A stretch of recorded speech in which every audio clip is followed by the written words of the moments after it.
said, excuse me, but you don't understand where I'm at. I was all around the world, on span, across the map. I've been laying low and now it's time to pop up, bitch, I'm back. Now I'ma run it up. Snooze on the kid that you dumb or what? You better go get your numbers up.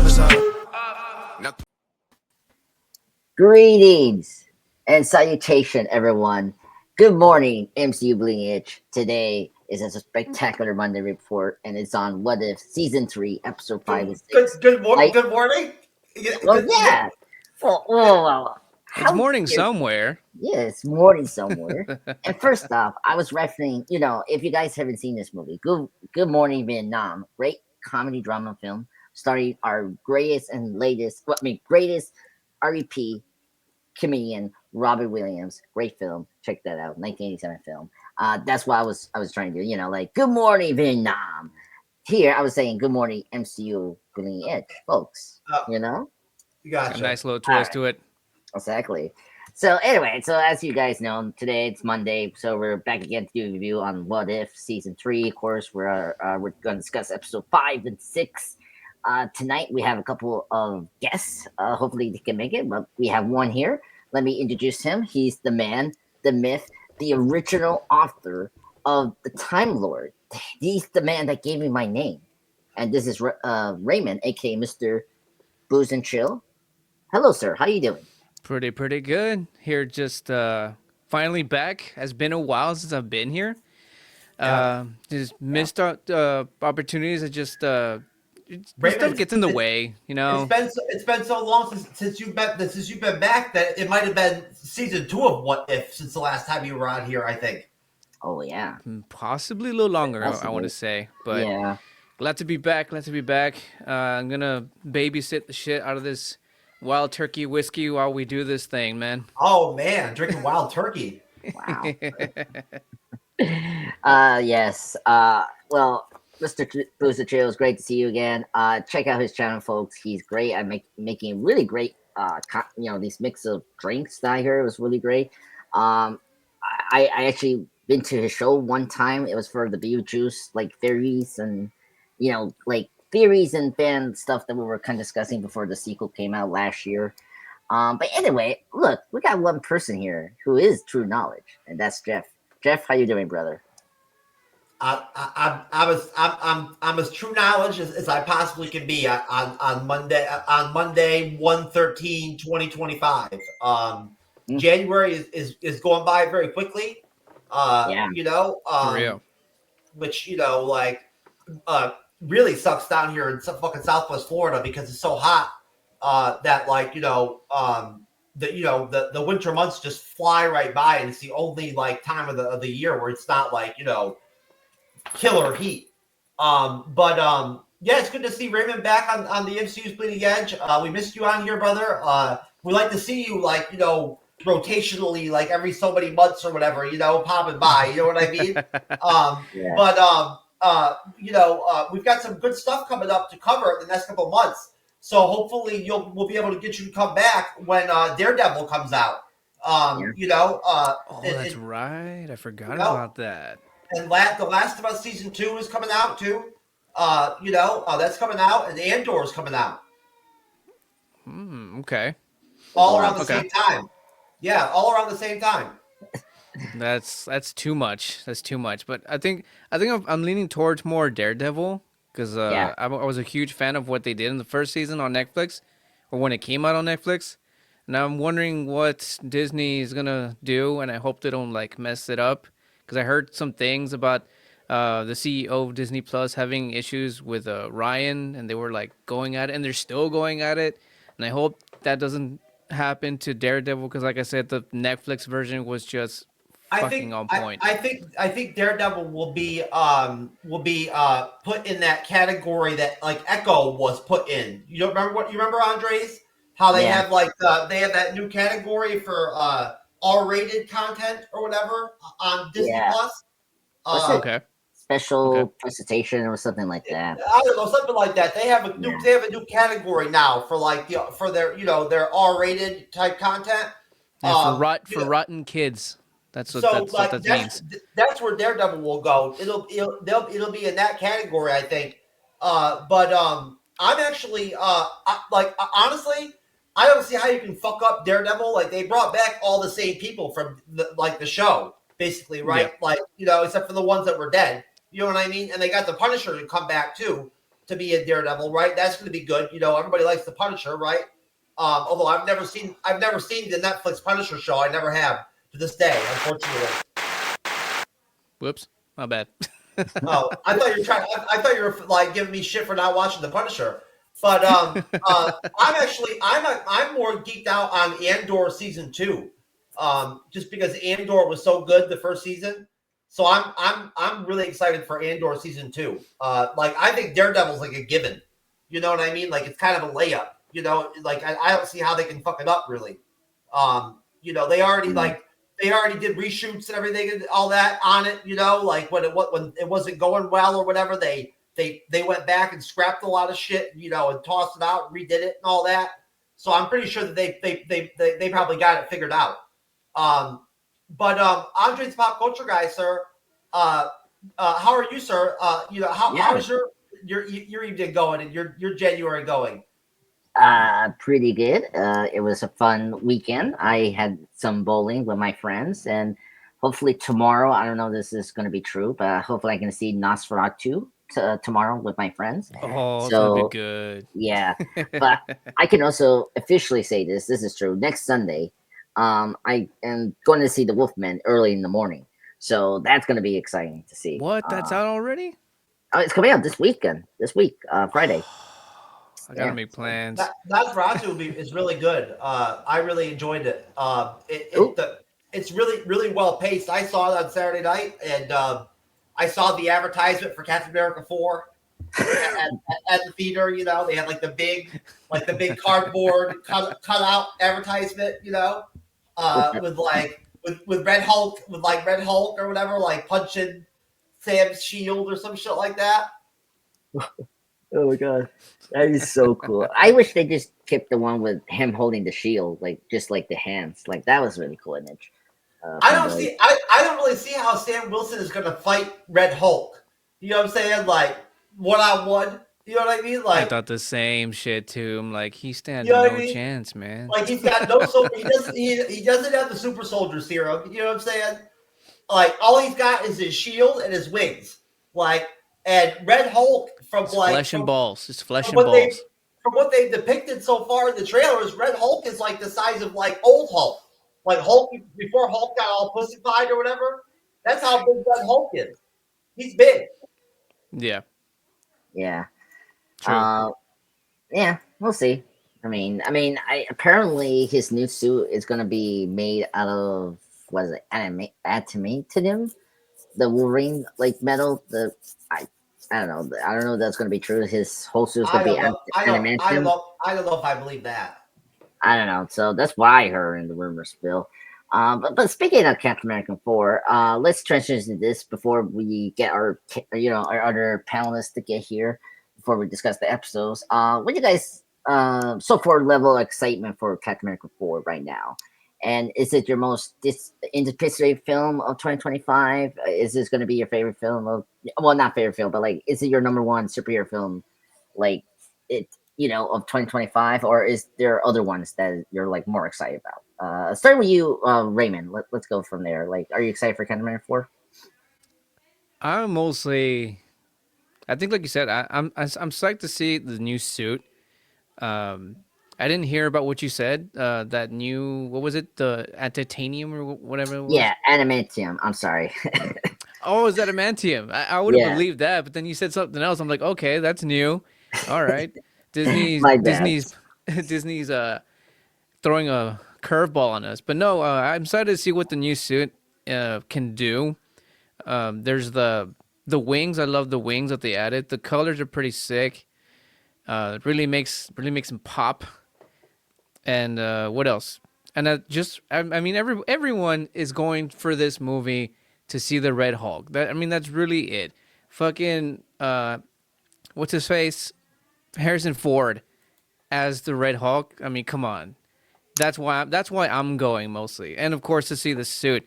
Anything else is just whatever. That's what I'm mostly psyched for. Oh, Very honest, very true. Jeff, I like your honesty. I mean, it's very true. I mean, I'm a Hulk fan, so I'm like excited for Yeah, the Hulk. So I'm with you, exactly. Raven. Jeff, what's your excitement for Captain America 4, sir? I think you're like the one that is the most excited for Captain America 4. Well, I really the like I like Captain America. Captain America is Hmm. my favorite. It's always been my favorite MCU character. You know, like the Chris Evans Captain America. You know, and so and looking back in retrospect, even though like when we reviewed it back then, I kind of like poo-pooed some of the episodes here and there. I really liked the Falcon and the Winter Soldier. You know what I'm saying? Like looking back at it in retrospect, you know, like I haven't rewatched it in a long time. But I remember watching it when it came out, and I liked it. You know, like I thought it was good. You know what I'm saying? I like Sam Wilson as Captain America. You know, like I like that's why I have the poster and all that shit in my room. You know what I mean? Like I like it. I like the whole vibe of like having to like take over the shield from somebody else. You know what I'm saying? Pass the torch, to somebody else, to become Captain America. You know what I mean? And this is kind of like, Anthony Mackie's opportunity to like, shine on his own in his own film. You know what I'm saying? Like, and it just happens to also be a Captain America film. The fourth Captain America film that's already been a franchise that's made $1 billion. Off one of the films before in the past. So I think that Captain America brand name is going to carry a lot of weight in the box office. When it comes to people, wanting to go pay to see the film. When you see Captain America, people are going to want to pay to go see it. I think. How many people? I don't know. I think that like most movies, right? Word of mouth, like right off the bat, off those first couple showings in that first week that it comes out, the word of mouth of how it is will really carry like how the film will do box office wise. You know what I'm saying? But as far as the movies that are coming out in 2025, I think that we're blessed as MCU fans to have 3 movies coming out. And I think that probably out of the 3, the one that I think that, like I said before already on last show or whatever, that I think has the most potential, sort of like the dark horse candidate out of the 3 is the Thunderbolts. Yeah. I think that the Thunderbolts could be really, really good. It just depends. You know what I'm saying? Like, I really hope they don't fuck that one up, man. It can be really good, because like it's going to have low expectations compared to the Fantastic Four and Captain America 4. Or the expectations, for the Thunderbolts are going to be low. So, that's why I think it could be like a real dark horse candidate. But like I've already also said, I'm kind of pessimistic about the Fantastic Four film a little bit, just because I think it's tough to do the Fantastic Four. In cinematically, I think it's tough. Yeah, no. I agree with you. I think, I mean, it's kind of tough because you got the Incredibles that are like so much like what I imagine the Fantastic Four are, and this is going to be like the 4th or 5th time we're seeing these characters be adapted again, and hopefully they be successful. I'm excited for the cast of Fantastic Four. Like, I mean, they have a really great cast for this film. But yeah, I'm like you, Jeff. I'm very kind of like, I'm a little hesitant to like, put that as my top ranking excitement for 2025. Thunderbolts is my favorite, like, excitement because I think that's like it's finally a proper MCU film that all of us can enjoy. It's trying, like, first off, it's going to pay up a lot of interconnected storylines that we've been seeing throughout phase 4 and 5, and we're seeing characters that we have seen previously, and like ones that are new, we're going to see them again, like John Walker from Falcon and Winter Soldier, as Jeff brought up before, after 2 years, and Ghost from Ant-Man and the Wasp, and then of course Florence Pugh, who's going to be the main leader. I mean, this is going to be her 3rd time playing the character after Black Widow, and of course her appearance in Hawkeye. So I feel like that's the movie that I think I agree with you, Jeff. It's going to be the dark horse and be the one that's going to be the most successful this year because it's something that it just checks the box in terms of MCU film. Plus, it has been what's the word? Less consequential than some of the ones we have this year, like Captain America and Fantastic Four. You know, like Captain America has so many of those reshoots, which we're not gonna get into, but like so many of those like rumor reshoots and all that. People are worried about that. How that's gonna make the product at the end gonna be either good or bad. You know, we have to see next month. And then Fantastic Four. I'm excited for it, but I'm a little curious about the creative decisions they made. Like the Silver Surfer is going to be a lady instead of the Norman Reed character. That's kind of, and then of course it's going to be its own self-contained multiverse thing. Instead of being part of the 616. Yeah. It's gonna be in its own dimension or whatever, or some shit like that. Raymond, you loosely follow the MC. You follow the MCU, and you see all the trailers and shit like that, don't you? On Booze and Chill. Yes, I do. That's what I thought. So like, you get where we're going with like the Fantastic Four. Like I'm sure you probably have opinions on on the other films. What do you think? Like, you think about the Thunderbolts and the Fantastic Four? I am a fan of the Thunderbolts, so I'm pretty psyched for that. I can't wait to see what it is that they do with these characters. Like Time Lord said, a lot of interconnections are going to be happening. Dots are going to be connected, and I'm just psyched for just mostly the action that's going to be happening because these characters, I mean, they're the Suicide Squad of the Marvel Universe, and that's just super sick to see them finally come together. I just wish that we could have gotten. We're getting the Red Hulk, and Red Hulk at some point was part of that group. So I'm hoping to see that happen real soon. And Cyber, Hola. run, Cyber. Well, I heard that weird bloop button that StreamYard makes when somebody comes into the studio or whatever. And I was on another page. I was like, what was that? But yeah, I'm psyched for that. And as far as you mentioned they're gonna turn the Silver Surfer into a chick, dude.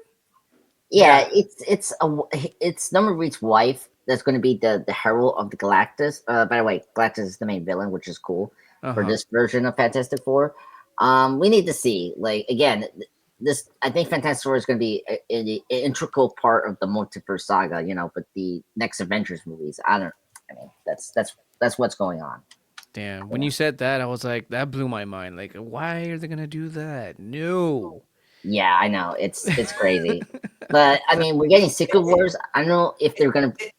It is comic book accurate though. Like there is a female Silver Surfer in the comics. Yes. So like at least there is some kind of basis for it. You know what I'm saying? Yeah. And by the way, that is very true. And she was a Silver Surfer at one point in the comics, the wife. But yeah, I agree. Raymond, you brought up was it Red Hulk in Thunderbolts? If this movie is successful, I can see this version of Red Hulk going into the sequel. And if the series can be good and kick off a new franchise. Same thing with Simo. I don't want to forget about Simo, but like Simo is also in the Thunderbolts, and I want to see that character again. And I think this franchise could be good to see him again. Cyber. Half shark, half robotic, cybernetic person. How you doing, sir? I'm good, sir. How are you? That Andres, I'm telling you, your quips sometimes, sir, are very impressive. Well, I think I was like, I need to do something with Cyber. I'm like, okay, he has cybernetic. That's his, is like alias for YouTube. I was like, half shark, half AI/cybernetic. But this man told me cybernetic enhanced person, so I was like, okay, and that's what I got. That's what I get. So I'm happy to hear that you liked it. Anyway, let's get into the show. What if? Very well done. Yes, thank you, Roman. Let's get into What If episode 5. Let's get into it. Let's start doing the I guess the summary, and then I'll stop and ask you guys how what you thought about it. let's before we do that, let me start with you, Raymond. What you thought about episode 5 in general, and then tell me what you thought about this episode, sir. I thought it was a nice twist to what's her face, Ironheart Riri. Yeah, Very very sick twist that they did with her. Very apocalyptic, and she's just like quite literally like Earth's last resort after it being exploded, or I don't, what would you call it, imploded, because the freaking celestial celestial baby. just came out from within. But anyways, yeah, I love that, and I love how the entire story all came together. The villain though, I was not expecting the villain, and then when they revealed him, I was like, damn, like he's gotten this far, he's gotten this powerful. His tech is literally unstoppable, and just I don't know. This one was probably my favorite one out of the two that we're gonna talk about, story wise. Awesome. Saber, what do you thought about episode 5, sir? Your thoughts? Overall, I think it was the weakest of the two. I thought that it was interesting, that they wanted to take like the Eternals kind of message and mix it with Ironheart's message, which I thought was kind of interesting and different. And so I was like kind of shocked by that a little bit.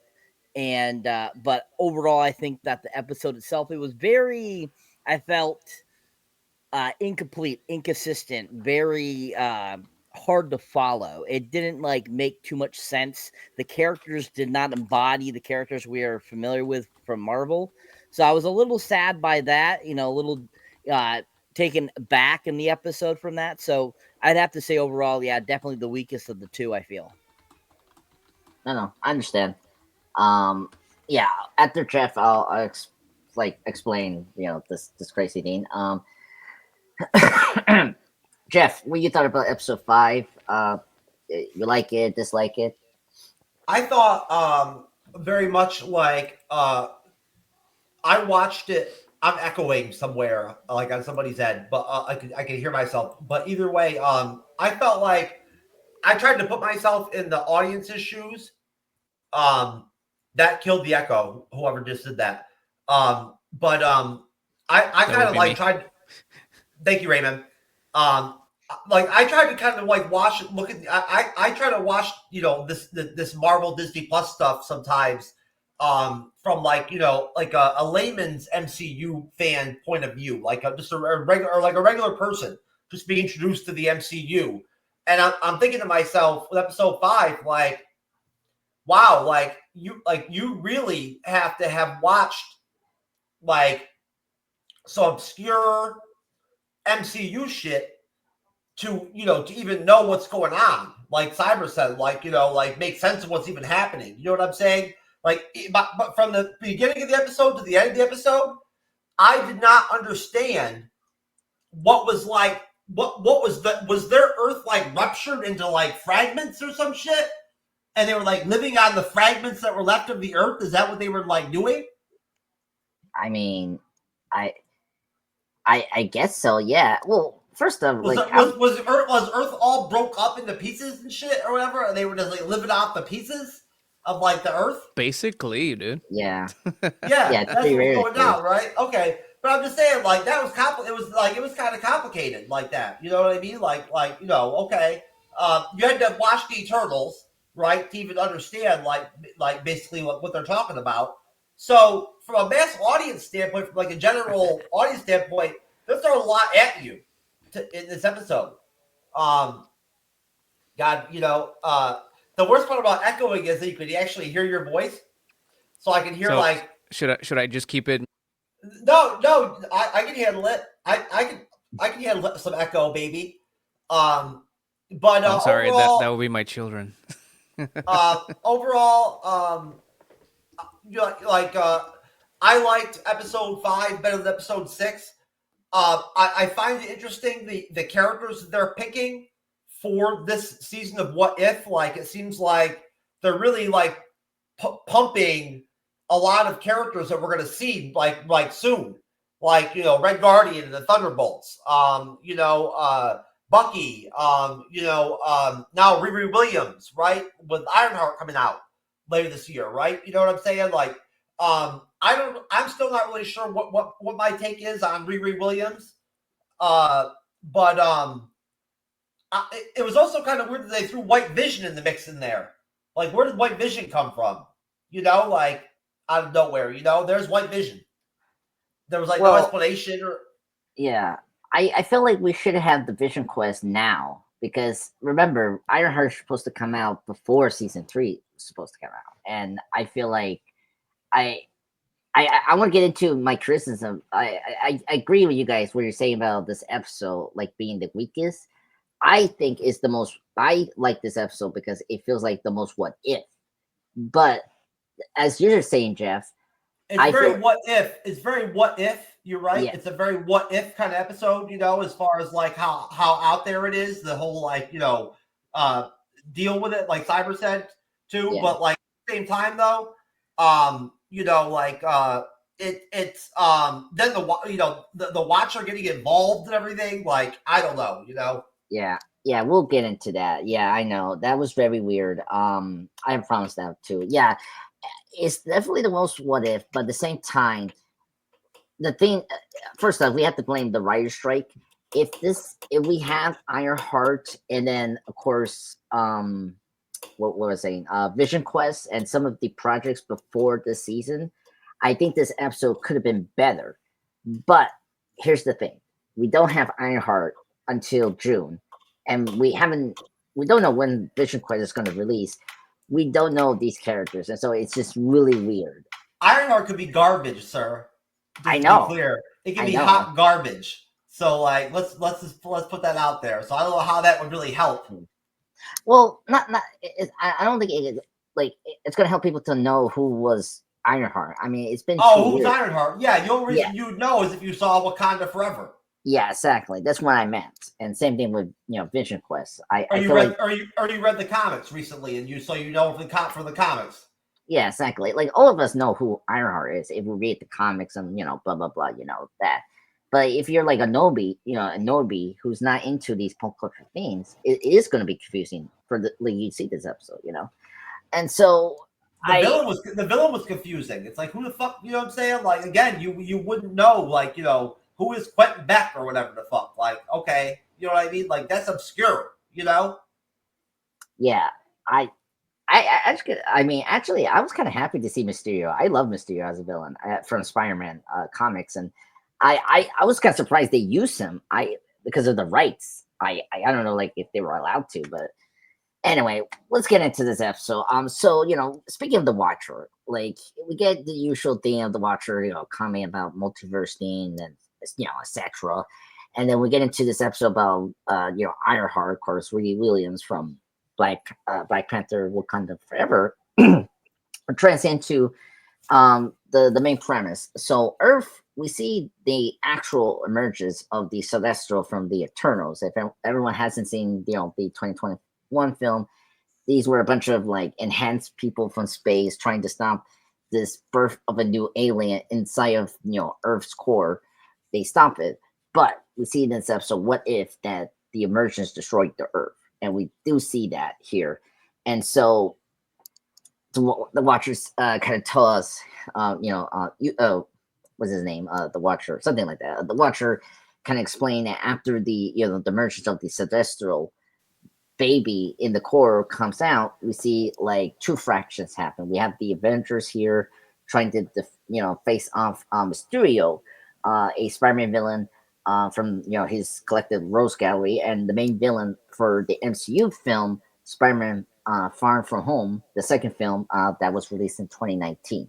So he's our main villain here, where he has kind of control of a lot of the Ultron bots.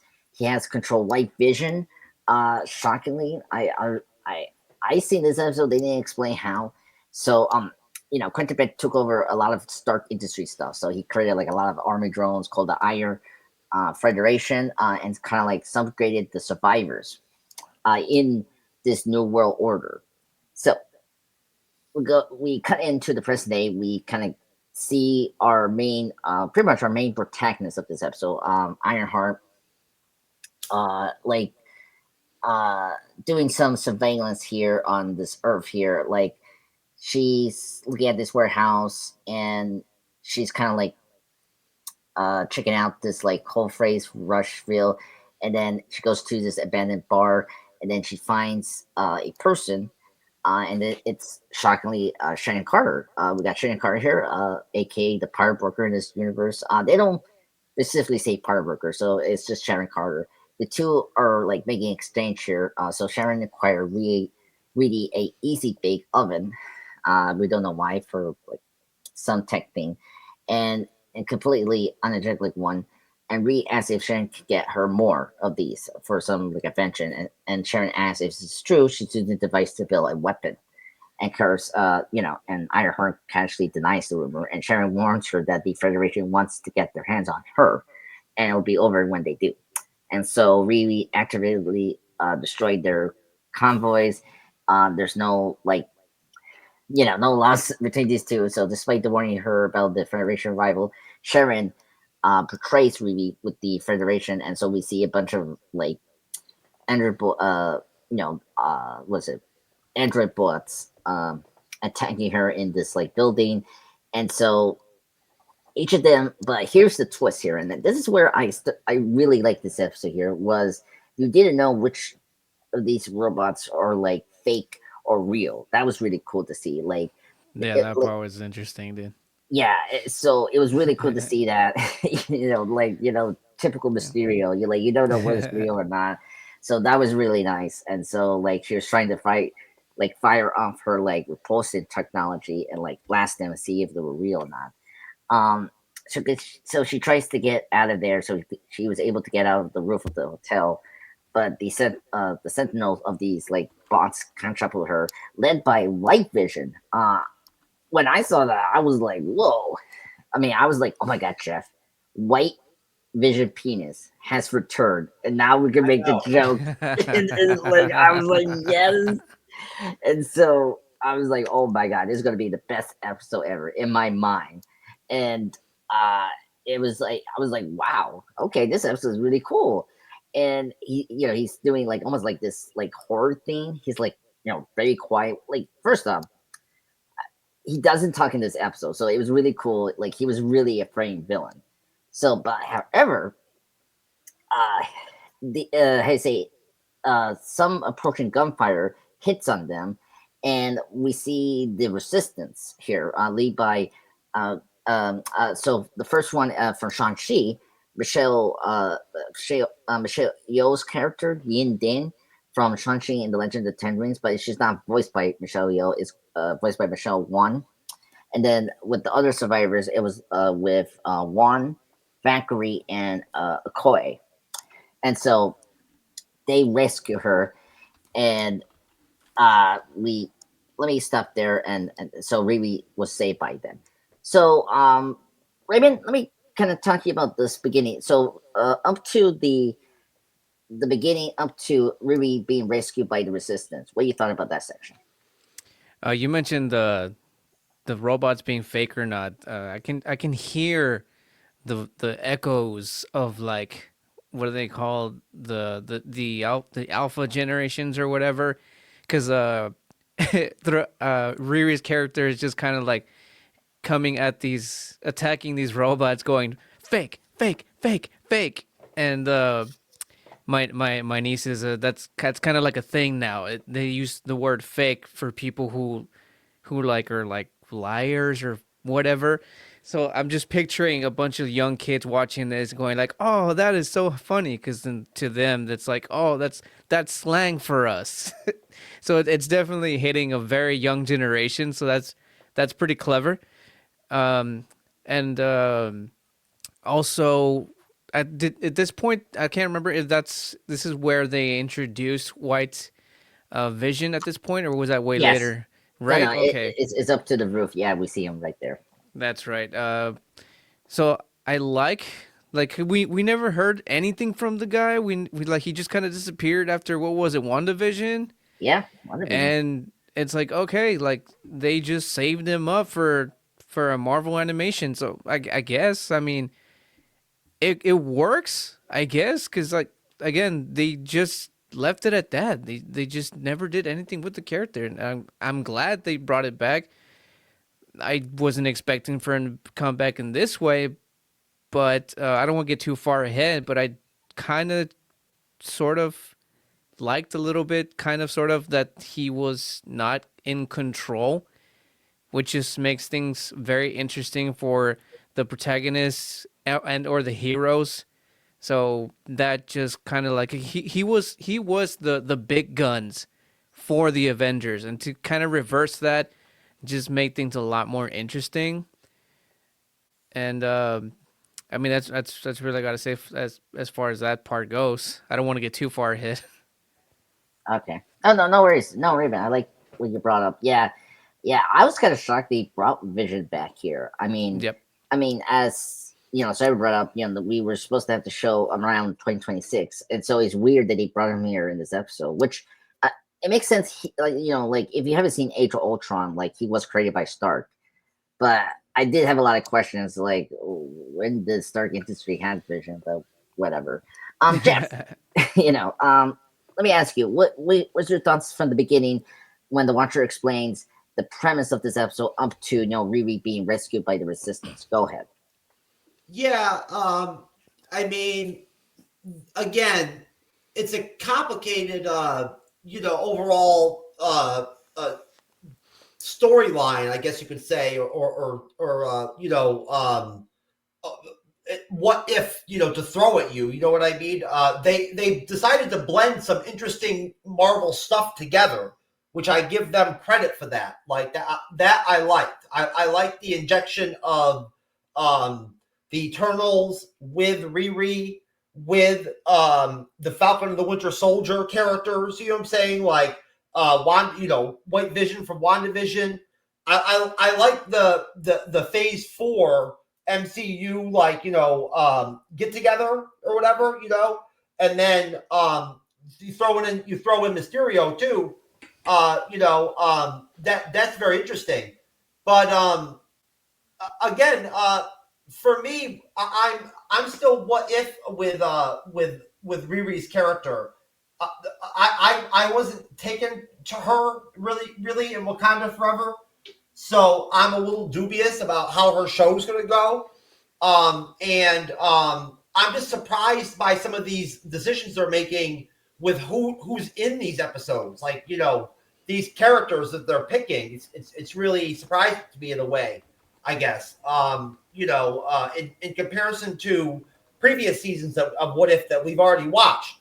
But I will say that overall, like I thought the episode 5 and 6 were of better quality as far as like 2 episodes in a row were compared to like 3 and 4 and 1 and 2. Like I felt like 5 and 6 were better episodes, like stronger than the first 4 we saw. Not that I want to leap ahead that far, but I'm just saying. I guess the whole what if concept works well for this episode, and Riri's okay at it. I don't mind it. I really don't know why they brought Sharon Stone back. Sharon Stone. I don't know why they brought Sharon Carter back. Just because, like, she's not going to be in Captain America 4. You know what I'm saying? So, like, why even, like, tease us like that? Like, that, I don't like that. And then bring White Vision in. Like, where is White Vision? Like, what's up with all these loose ends in the MCU? Like, White Vision. Like, when, you know what I'm saying?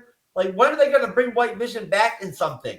Like, come on, bro. Come on, Kevin Feige. I mean, we know he's getting his own show. The Vision. That's going to be the hit. The Vision show is going to be White Vision. Yeah, that's going to be focused on that. That's why he's here. It's a good thing that he's got his penis. Then he's fully intact and everything with his penis. Exactly. That's why he's called White Vision Penis, because we call him that. They never would have been able to give him his entire show if he didn't have his penis. Can you remind me as to why we call him that again?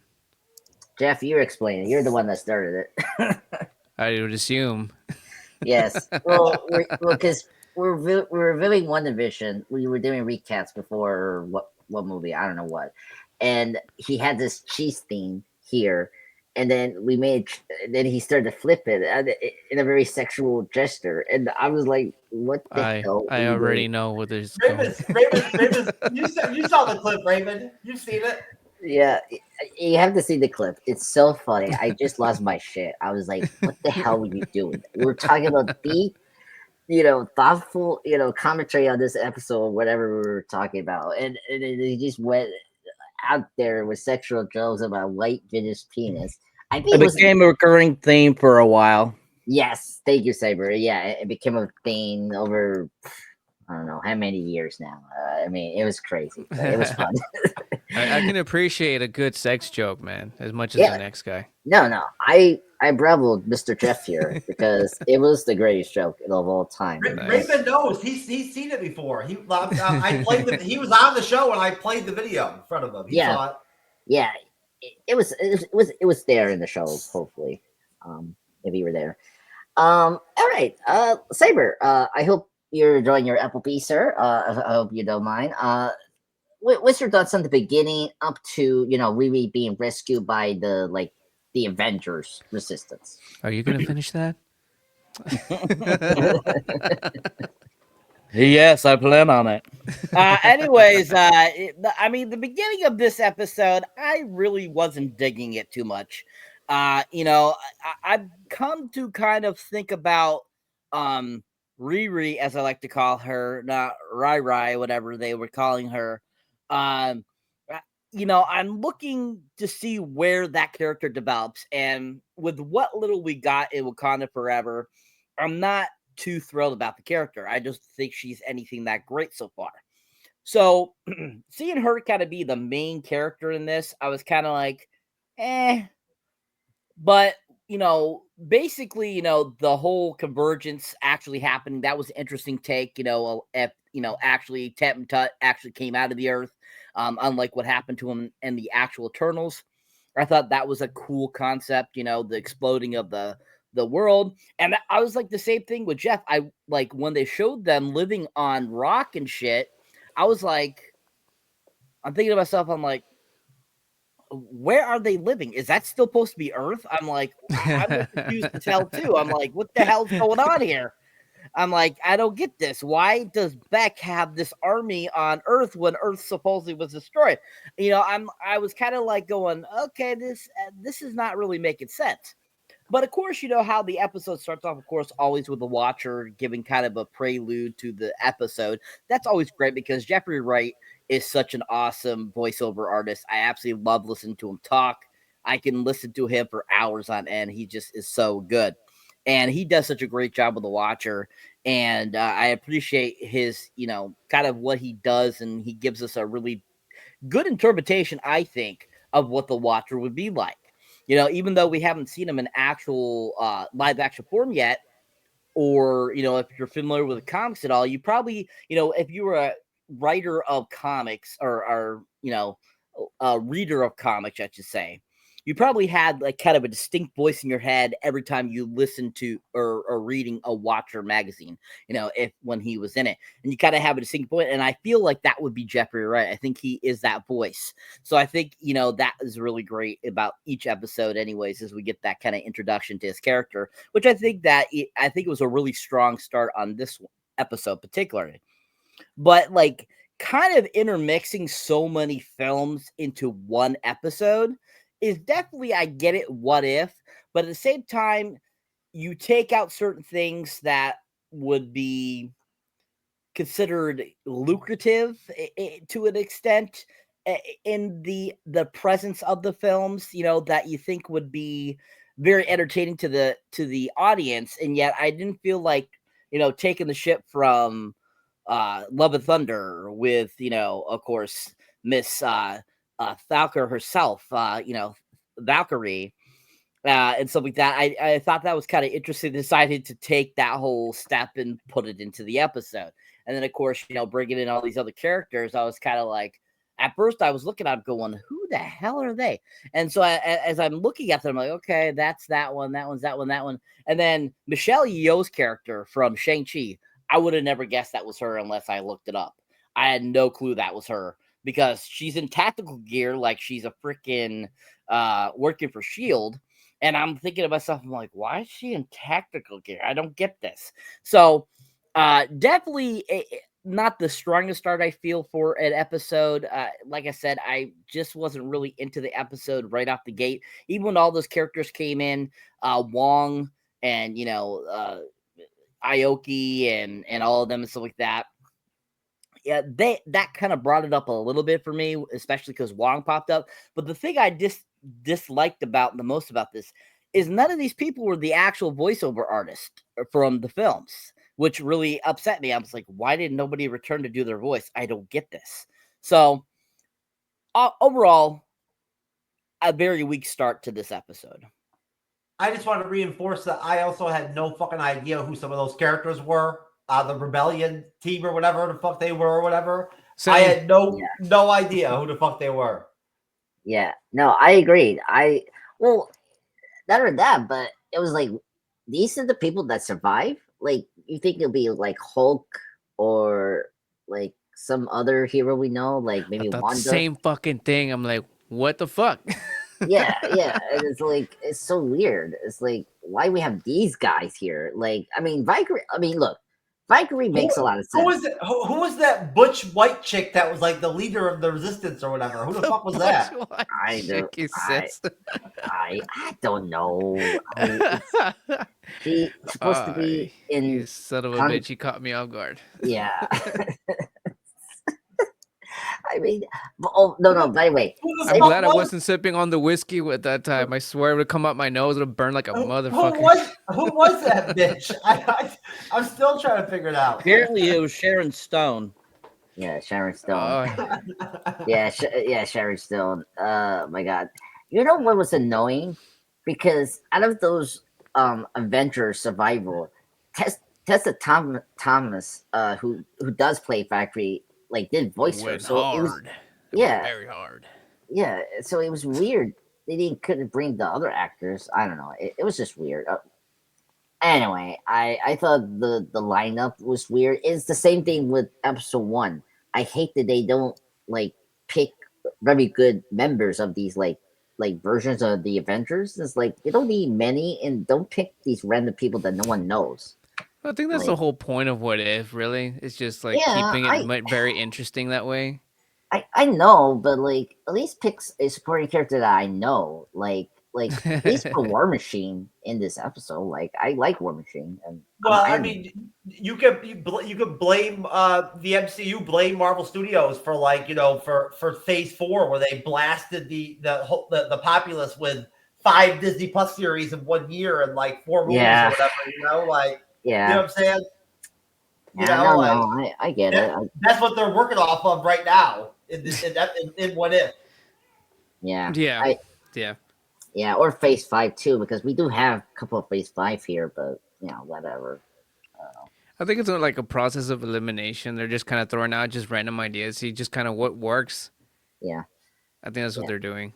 It's just, when it comes down to it, my last word will be that for Disney Plus, if they're trying to sell, these Marvel, series or whatever to try to get people to buy more subscriptions or whatever to Disney Plus off of it, right? Off of this content.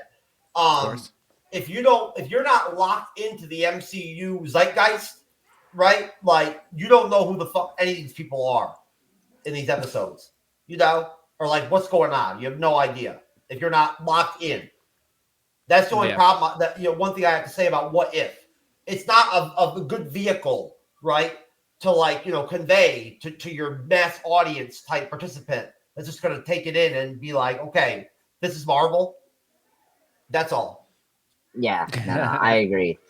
I agreed, and now I'm very hungry because I saw the burger now, just Cyber. Anyway. What the were you doing? No Don't fucking shame. He just that was- stuffed it on. that was the first Fuck burger you you ever, all. Andre, that was the first burger you ever saw with all your time traveling? No, no. I been eating live stream before, folks, and I seen burgers, but I'm just looking at Cyber the burger. I'm like, It's the oh, way he devoured it that makes you yeah, crave it even more. yeah. He's suggesting me now. It's like watching a Dragon Ball Z episode. You know when they eat? You ever seen those fuckers eat? They make you want it. They get you It hungry. doesn't They even- make you want to eat. That's it what he's doesn't doing. even He's faze still me. doing it. It doesn't faze me. I don't even pay attention when Cyber eats. I don't even notice Yeah. it. And anyway, well, good for you, Jeff. I'm happy you're not distracted at all with food or alcohol beverage. I'm proud of you. You're being the better man than me. Anyway, let's get back to doing this.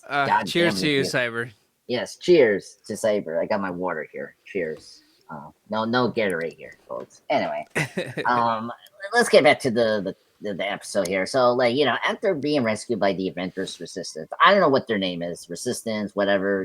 They're a bunch of these weird heroes that we have seen in MCU, but we don't care about them. No offense. They want to recruit Riri because she has the weapon that they need to stop Quentin Beck, aka Mysterio, the Master of Illusions, and they want her to join him, but Riri is reluctant to trust anyone because in this episode she has seen so many tragedies, very soap opera, like she lost a lot of people, friends, family. She saw Wakanda Forever herself in the theater. No, oh crap.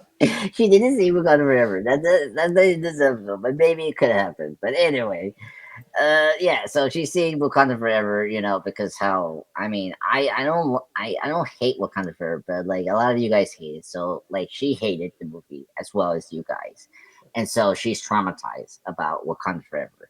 So she doesn't want to join. She doesn't want to join them. To prove her point, the Resistance, to prove her point about hope and courage and join them, they take her to this headquarters and literally say, "We're taking you to our broken down ship," and they literally did that. And so, Our so broken really, down piece of the world. yeah, that was weird. And look, I don't want to stick. I mean, I know Jeff and Cyber brought this up. I did kind of question it now. I was like, oh yeah, how the hell they're even surviving, and also how they're breathing outside of the Earth, is one or some special sorcerer For real, what's up with the atmosphere? Why was shit just flying around and everything, in the air? And what is weird is you have the moon, the moon that's next to Earth. You can literally colonize people there, and why you're staying on Earth? That doesn't make sense. It's anyway. Unless the entire time they were just under Mysterio's visions the entire time. Oh, that's a point. Yeah. This is not real. This is the Matrix. It's we're in the Matrix now, folks. I'm this is not real. This is all fake. I want Mysterio to create me a threesome for later, for after the show. I want him to erase my memories and Batman Robin, Superman 4, or Bad Force Stick didn't happen. None of those. Very simple thing. Yeah, simple thing. So anyway, Riri sees what's left of the Lions. That's their name, the Lions. Ugh, horrible name. Which is barely more than a room full of people, And before they take her down to the lab, they want her to build the weapon to take down Vision, aka White Vision penis. Yeah, big dick. I mean, he does have a big, private persona. He has a big persona. Yeah, he has a big persona that is very, dickish. So really accepts the very KKK vibes. Yeah, that is true. He is white. I think they should change his color to be white and black. So it doesn't create this racism. That's what I got. Yeah, no, thank you for pointing out. Doesn't help that Riri's Yeah, I can't know. you can't take white. You can't take his idea. You can't take away his identity like that. He's white Yeah, vision, motherfucker. You yeah. know what So I'm saying? Anyways, see, that's why we call him penis, so that we don't, reveal his racist, persona of the hmm KKK folks. got it. So yeah. So that's where we're And protecting our court. for the folks who are listening and watching who don't know, just, Yeah. Don't, this hush, is all hush, top hush. secret. Yeah, hush. Anyway, so Remy goes, get ready to do this weapon thing, like that's like I don't know, ultramagnetic or something like that, to kind of like disable vision, because he's a high tech nano being or something like that. So Reed tells them first off, Vision is on the ship now. Like he does arrive because we see like a brief scene of Mysterio sending Vision to attack the Alliance. So he does, and like he does. Like first off, speaking of horror movie, this was very creepy. Let's just see him like gunning down like these people. By the way, this episode and when we get into episode 6, very violent. I do appreciate like they're not like shying away with the violence, so I kind of appreciate that we got some like at least like some horror, action vibes. So at least I appreciate that. So like you see him being very powerful. So at least like we see that and like it's really scary. And Ruby tells them that we need 12 hours to put the weapon together. But then Juan here tells her that she got like 7.5 minutes to do it. I'm like, what the hell, Juan? Like, you should have told her, before she goes to the ship to build this damn No thing. pressure. Yeah, no pressure. And so, and yeah, so, and like they're allowing Vision, like literally creeping through the walls, which is very creepy. Like, vibrating through the walls and killing everyone that comes across him, which was very brutal. And like he goes to the floors until he kind of reaches to the lab, and this is where we get like another great action scene where like Juan puts a spell for him not to go through the wall to like get to Riri, and it's a good scene, seeing Juan, Koei, and Bakri to fight him. But I mean, Vision is powerful. He gets on the upper hand of all of them, and the spell is like turned down. So he enters to the lab, despite was it murmuring about the impossibility of it, the weapon, defecting Vision. Really managed to, couple some of the weapon together, fires it at Vision, and successfully did it. So the first shot peers out, but the second one works. And so like the whole alliance are, still alive. The enter to find Division is dead. And Riri is like, successful. So yeah, they won the small battle and restored this tiny bit of hope they have here now. They're far from winning the war, so they trying to reveal a plan to like maybe use Vision and try to like be back and try to relocate back as possible. So let me stop there. Let me start with you, Jeff. What you thought about this section of Riri going to the headquarters up to Riri stopping Vision? Go ahead. It's very confusing. Like a lot of the aspects of the episode, I was confused, and I grasped, that there was like White Vision doing his thing, and there was the Alliance or whatever, the Avengers Alliance or whatever the fuck, I got that part.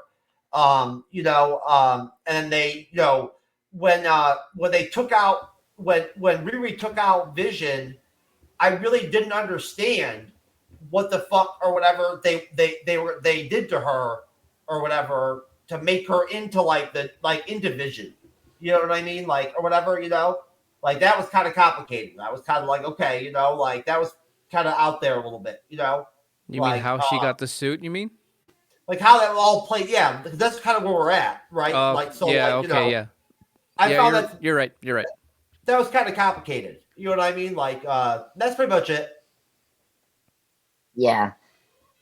Yeah, it was very I mean, like, because we don't know if this Vision still has the hex power from One Division, and like we know did WandaVision confirm that the White Vision that they built was made of adamantium not vibranium, whatever. Like I don't know, like there were just a lot of things like to remember about White Vision because he's so different from the the original Vision that we know from from Age of Ultron. All White Vision is like a whole nother Vision that somehow had like his memories activated, by Vision. So he still has the memories now of Vision, or at least he did at the end of WandaVision.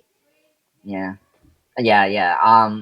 I just kind of wish I like they use Vision, but like I think it'd be better you use Ultron because like it makes it easier because he's like an evil robot and like you don't have to question like like we get the start built him in Ultron and like Beck kind of like found some like version of like Ultron that like was wrecking, he rebuilt it, because with White Vision it's like so many questions. It's like I'm asking, it's like, okay, what the hell did Beck got Vision and all that.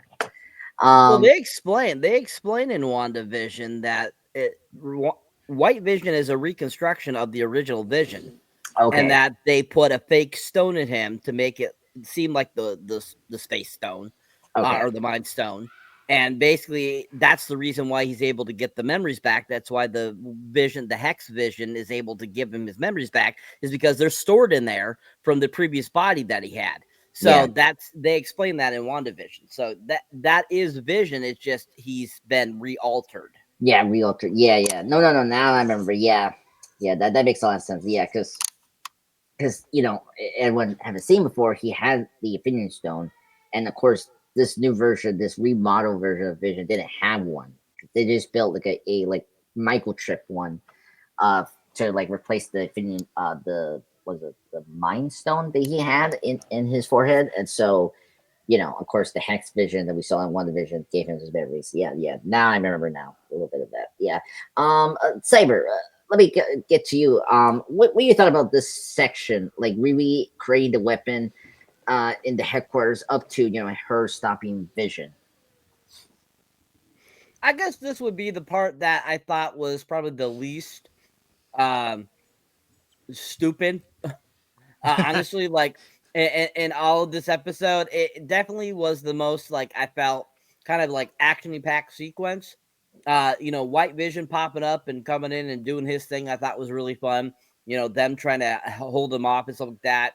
With the introduction of the alliance, whatever you want to call them, and I thought that part was kind of interesting. But just like Jeff, a lot of the stuff that was going on, they just didn't, I feel, make it cohesive and sound more easily accessible to what they were doing. Like, I just feel like it was spliced together and they didn't like really think of what they were doing. Now, one thing a lot of people don't realize is this season was done pretty much, the voice acting was done when the other two seasons were done, because they originally did it all as one season. So all this voiceover work was already done. It's just the animation really that hadn't been completely finished, and that's what they kind of redid here. They came with coming up with the rest of making it season 3. So I think that kind of played a little bit into it, that why probably this seems so inept was because they were trying to add stuff in after they had already pretty much done it, to make it seem closer to where the MCU is at. So I think that's kind of a reason why it's kind of like it was. But this sequence, like I said, I think fighting Vision was fun. I thought that was decent.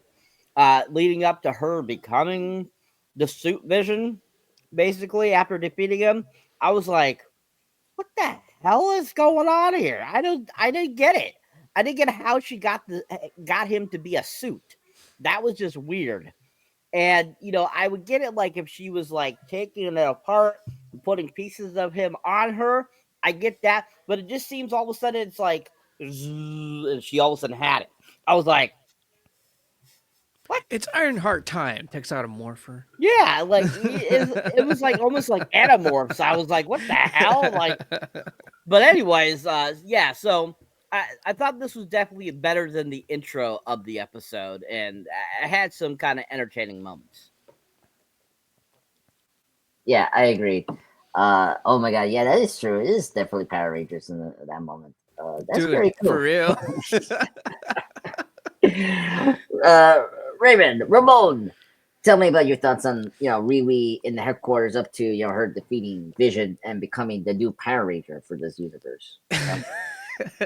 You did bring up some good points. The very creepy horness to the whole Vision coming through the walls and Predator. That's right.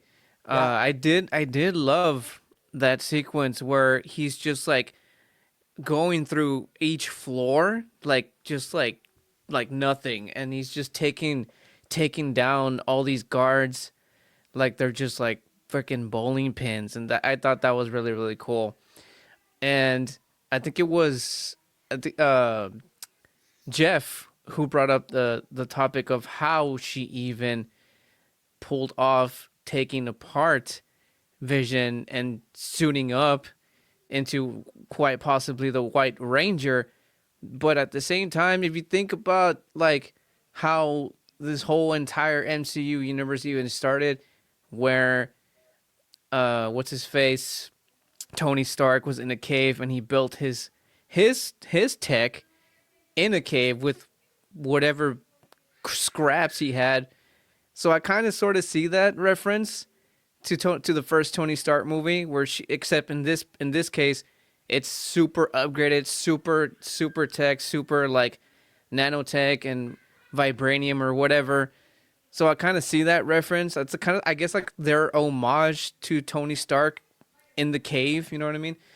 So I kind of sort of get that, but at the same time, like Jeff said, there was no explanation, like that, like bringing up that joke again, just bring out the morpher. That would have made more sense than just like, there's like a little story there, not a story, but her explaining like, oh, I lost everything and everybody and this and that, and there's just little shots of her just suiting up, but there's no like explanation as like, oh, did she override his system, or did she just like hammer him down and just placed it on herself, or I don't know, but they could have done a little bit with that.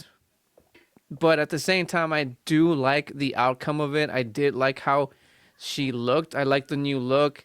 It's also, it reminds me of that Iron Man suit. I think it was also white. I can't remember the name of it. Yeah, I know what suit you're talking about. That Iron Man suit that's white and blue or black or whatever. Yeah, it's the Superior Iron Man. Superior, thank you. Yeah, it reminds me of that suit. So there's a lot of connections to the Iron Man with again to the whole him first building his first suit, his suit in the cave to the most powerful one, I guess we can say, and also. One little small thing that just came to mind, how Wong was protecting Riri with a spell, shielding her with a spell, and when it came down to White Vision about to break into that wall or door to reach Riri, he can't. It works. The spell worked. So magic works apparently against White Vision. But anything besides that didn't work and got Wong killed.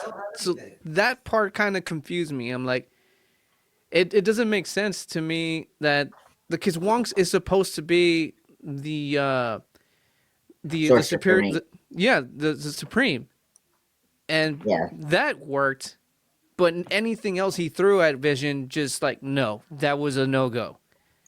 I thought that was a little bit wonky. They could have, I don't know. Like I feel like Wong could have taken him down himself.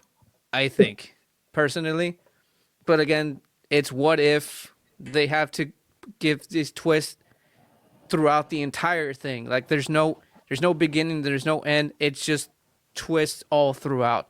But that's just how what if. That's what if. That's just how they work. Yeah. And I think that's all I got for that. Okay. Yeah, no, it is true. One is the Sorcerer Supreme still, and he could easily be defeated Vision, but I mean, we don't know if he is the Sorcerer Supreme. Like, we don't know. I mean, like, I know the Eternals happened in Phase 4, like, it's after Endgame, right? But we don't know. Yeah, like, it happens around there, right? We don't know in this what if, this version of Eternals, that it's either after or before. No, like that's true. that's the question. Yeah. Like, if you want to question that, but I'm not going to Hence, question what it. if? So, this is good. See what I did there. Yes. All right, let's get into the. Yeah, this is the more we're talking about this episode, I think it is my least favorite actually. So anyway, I gotta say, anyway, let's get wrapped up with this third act. So after defeating Beck's Lieutenant Vision, a lot of people just brought up the whole Power Ranger thing. So apparently, Riri becoming a Power Ranger. Well, what we're trying to say here, folks. So Riri had a Mark II update. So basically, apparently, she used components to become a human synthesoid hybrid suit with the vision to her technology, right? And she becomes somewhat like a superior Ironheart, as as Ramon brought up the white kind of get suit that she has in this episode. It's similar to what the superior Iron Man from the comics. So while the Alliance holds up the Federation, the multiple security that like protects Beck in his facility, Williams infiltrates Beck's base to destroy the nanites that's powering his illusion. However, her suit fails and she loses the ability to see through Beck's illusions. We don't know why, and is lured into the prison cell, where Beck explains that he uploaded the nanites into himself, so meaning that he can control the illusions in his mind. Oh, so the nanites. Whoa. Yeah, exactly. So a double twist and a double twist, and so and the nanites are also killing him apparently. So he's not only the most powerful person, but he's also dying because of these nanites. So okay, so and he attempts to merge with the Vision to live longer. So Williams breaks free. Riri breaks free, and only to learn that her camera. Oh my god, I can't speak today. You a little bit of whiskey in you. Yeah, I think I secretly this water was Another whiskey. shrimp on the bob, eh? Yes, I know this is a water bottle, but I secretly put rum in it, so I'm really drinking. A little bit of vodka. Yeah, it's a little vodka. Some smalt vodka. Please. Oh gosh. Anyway, her comrades. That's what I was saying. The comrades are dead. That's right. They're dead because everything since Vision's defeat has been an illusion. Ooh. All right, Raymond. Let me get back to you. What do you thought about Power Ranger, Superior Ironheart, up to the twist reveal that like Mysterio had nanites in him and they're killing him, and then like the whole alliance of that. Tell me about that section. For one thing, it didn't kind of sort of make sense to me that in the beginning of the episode she was kind of, not that she could see, but she was better at guessing what was an illusion and what wasn't when she turned into the Marvel version of the White Power Ranger. It made her able to see it, but then when it started malfunctioning, she just couldn't tell at all whatsoever. Like she was better off just following her gut, because that was working way better for her than the suit itself, and that itself kind of sort of like really explains how I guess we could say like the human spirit can actually see a lot better, or just by believing, you know what I mean, just believing in yourself and whatnot. And the whole Mysterio thing, injecting itself with his tech, was just it's funny because I mean, yes, it made him pretty much the most powerful person in whatever is left over in the entire world, but it also is killing him. So that was kind of funny in itself. And the fact that my question is, was it the nanotechs that he injected himself was the reason why he was able to take control of White Vision, or was like that's another question that I had in mind. Like, did he take over White Vision before or after he injected himself? That's another thing. Yeah. Like that came to mind. Like if he did it with the nanotech in him, and I kind of sort of guess that would make kind of sort of sense. I don't know. It's what if, like it's designed to make you think and question and make all of the Marvel fans and comic fans just go fucking nuts. But that's what it's designed for. And the alliance thing, I mean, I like the fact that Mysterio just kind of made like that it ties back to the whole little theory I had, where I think that maybe they were able to breathe in what looked like outer space because maybe they weren't even doing what they were doing. Maybe they were just strapped to a goddamn chair to Mysterio, like how Mysterio was, and his throne just connected to shit. And they're just like how you mentioned, they were just in a matrix because that's impossible to do. They all would have died. They shouldn't all be alive. They would all be dead. And I like the fact that he just kind of like made his little part of his little world and what was left of it to just conquer it. And I don't know, man. I like this one because it kind of sort of makes sense with Mysterio being the villain in this one, because again, there was no world. There was no world at all. But the little of it that there was, he took advantage of his tech and his abilities and just like ruled with an iron fist, and really just he did. I feel like they did an okay job with Mysterio here, and that's all I got for this one. Thank you. Yeah, no, that was a good point. I was like, yeah, did Mysterio control Vision for the nanites? I mean, presumably, because that explains everything why he's like a zombie.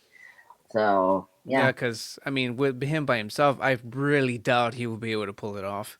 No, especially if this was after Endgame, like if the Hence Vision gave that Vision the memories, like that's another one. That's a good point. Like yeah, how I don't know which one of you said that he still has a little bit of Hex in him, and that kind of like makes me think like how. Well, it makes sense that he was able to take down Wong.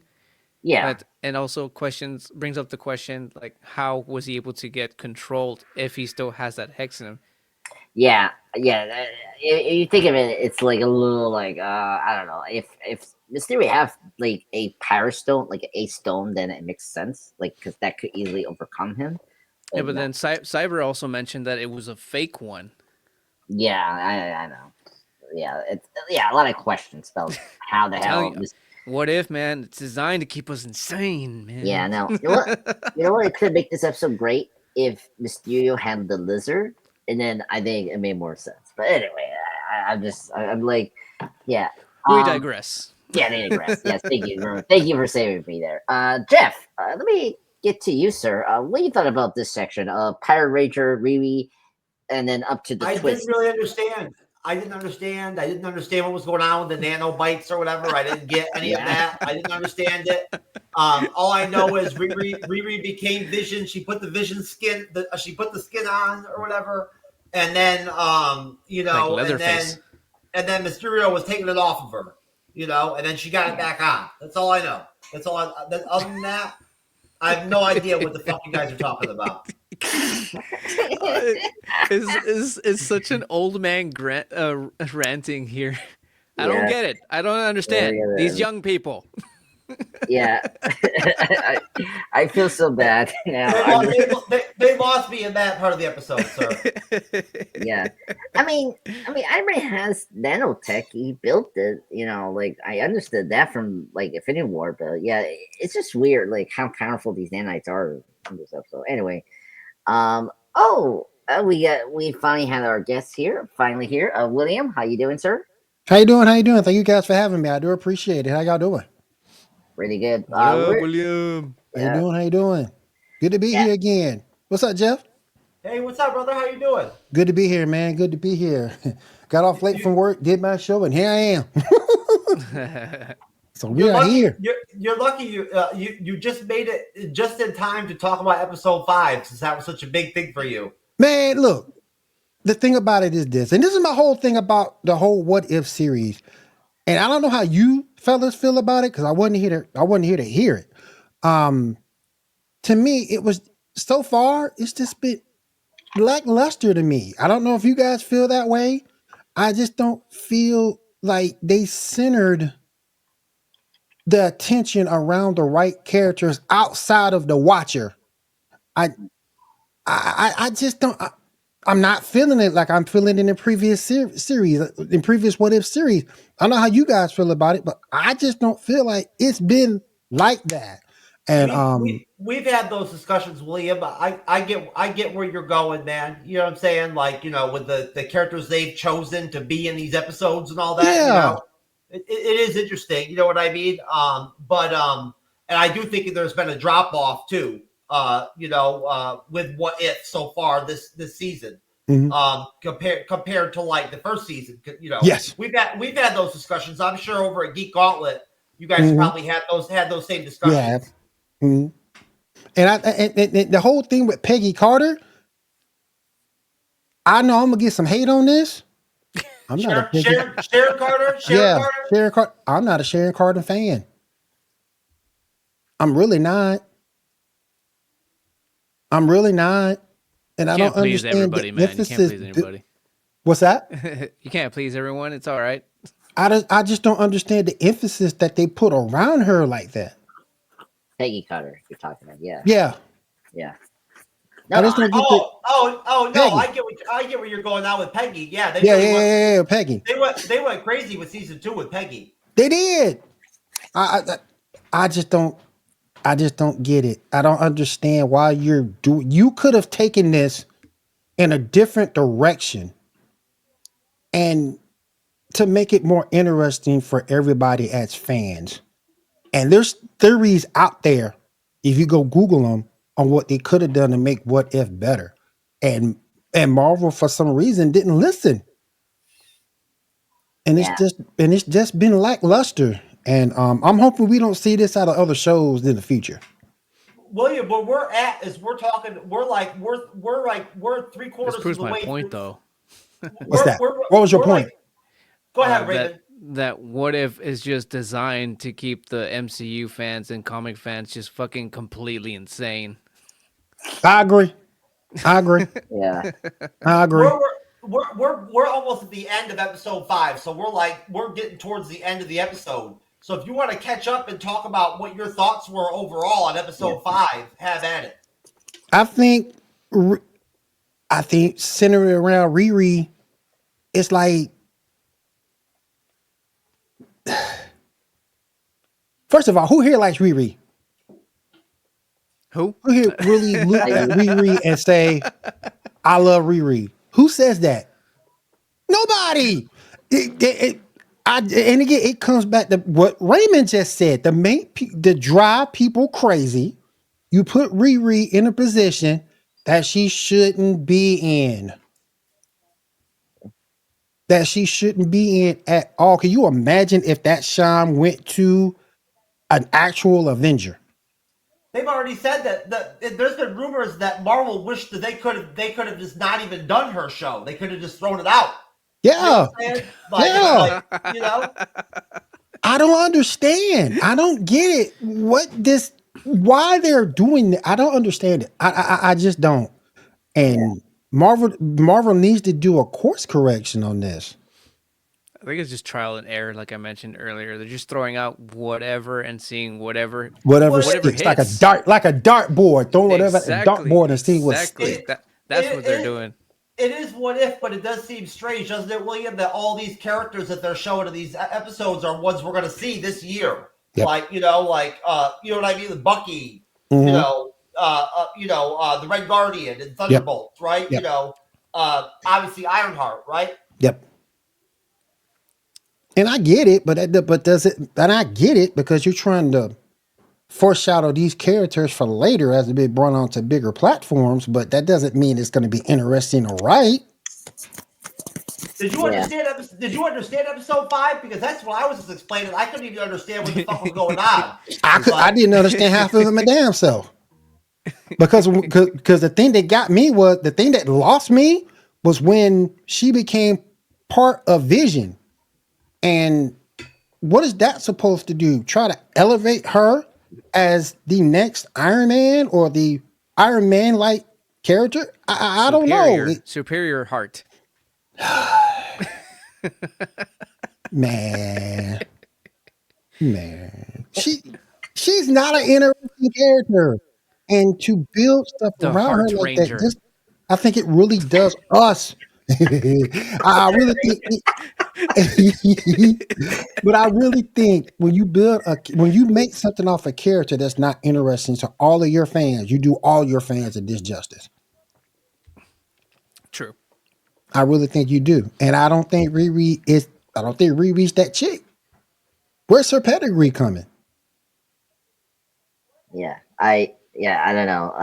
I mean, well, I know, Will, you're a little late here. I was saying before, like, if Ironheart, the show and either Vision Quest, these characters projects were before this season 3 of What If came out, would have made sense.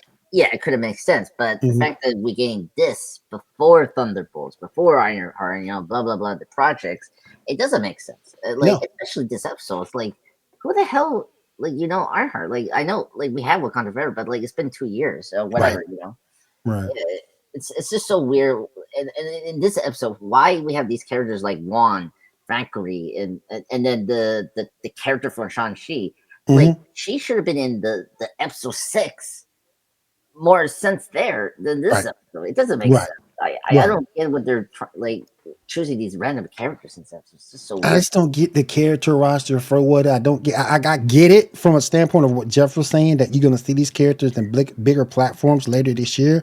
And that much I get, but it's not like they're going to be any more interesting then than they are now.